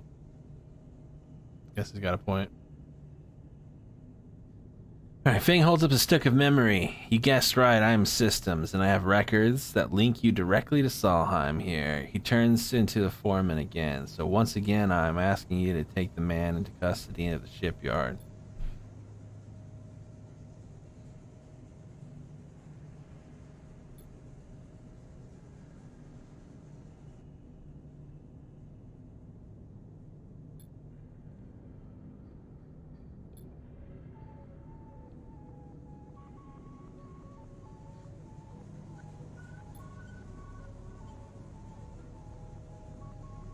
Thanks, it's hardened, you shithead. You can't just wriggle out of this one. Security officer draws her weapon and levels it.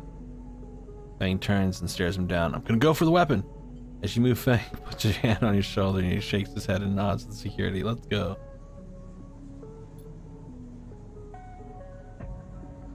They're keeping me in check. Once security has walked you out of the shipyard and nudged you back into the corridor, Fang picks up the pace. You try to keep up, but he slips out into the shadows of the entrance. Fang is grinning ear to ear. You know, Sleeper, sometimes people are exactly how you expect them to be. Sometimes. Something pings in his pocket and he takes it out on the slate of the web connection and starts drawing itself out. Got him, Fang mutters.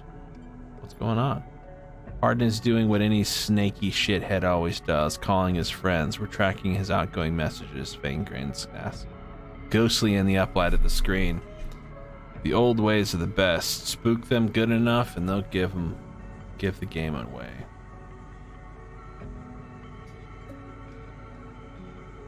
All these dots, these are Hardin's buddies. This is one messaging right now. We're gonna find them all. Of course, Hardin isn't working alone. We need a full set or nothing. Fang glances around. Better split for now, Sleeper.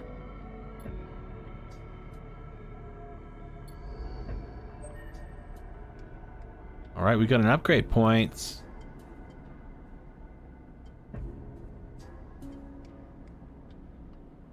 We're gonna get +1. Oh, wait.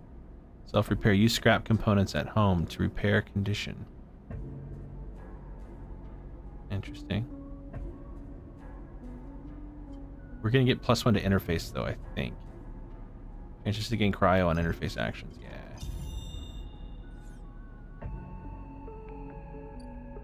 Okay, cool.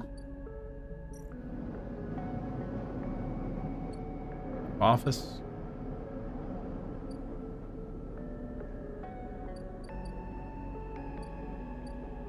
We gotta get some money. We've got 2 6s, so again, we can drop them here.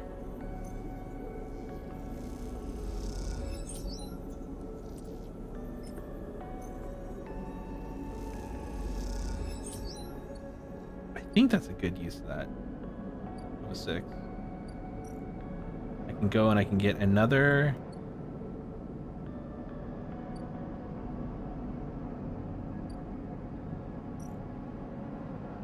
Oh, dang, she's not there anymore. Oh, now this freighter's back. I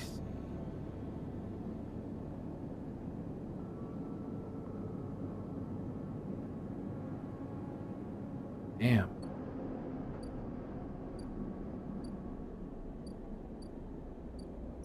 Okay, so I have to pay this douche's stuff off.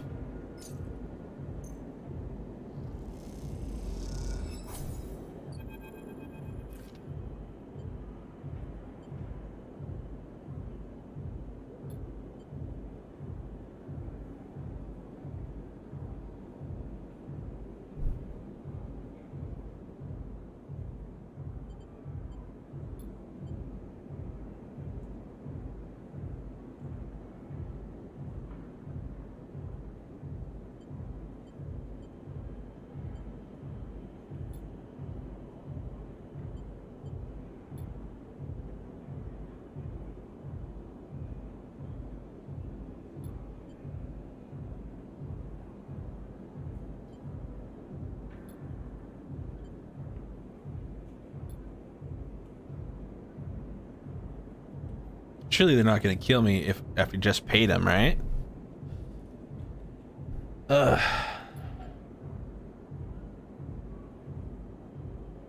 Someone shouts from the back of the bar for Ethan to shut up. He holds his fingers in that general direction without turning around. Shoot me or let me leave.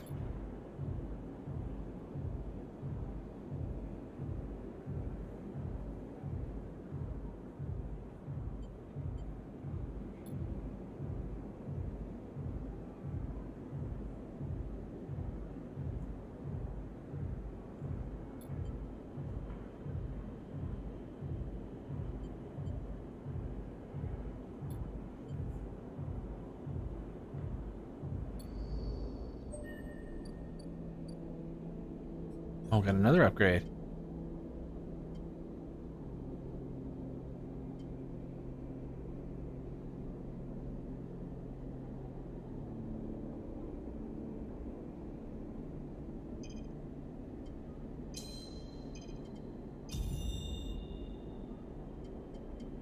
Okay, now my engage action doesn't suck.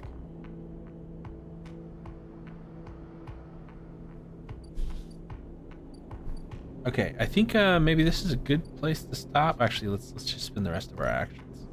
We'll babysit. I want these people to be okay.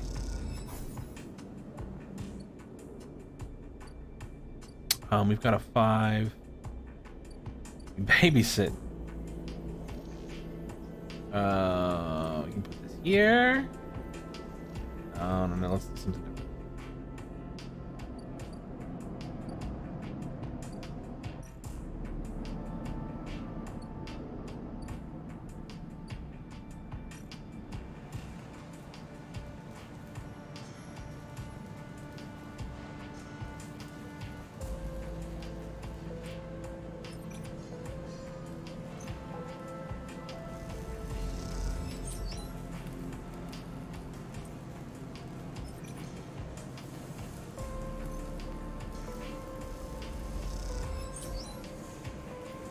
Okay, got some more credits. No scrap though. I was hoping for at least 1 scrap. All right, so I think that is a good spot to kind of stop for now. Yeah, first session with Citizen Sleeper. I'm not sure if I'll play this again on stream or not, but I definitely want to do some stuff offline with it. It seems cool. Very kind of dice placement, cool narrative. So I'd recommend anybody that are into those kind of board games, then this is right up your alley, I think. All right, but that is it for today, or at least for now. I may come back later and play some Snap later. I don't know. Gotta get my Snap in, but I'm gonna go for a walk. I'm gonna go get some lunch, and I appreciate y'all. Have a great night. Have a great day.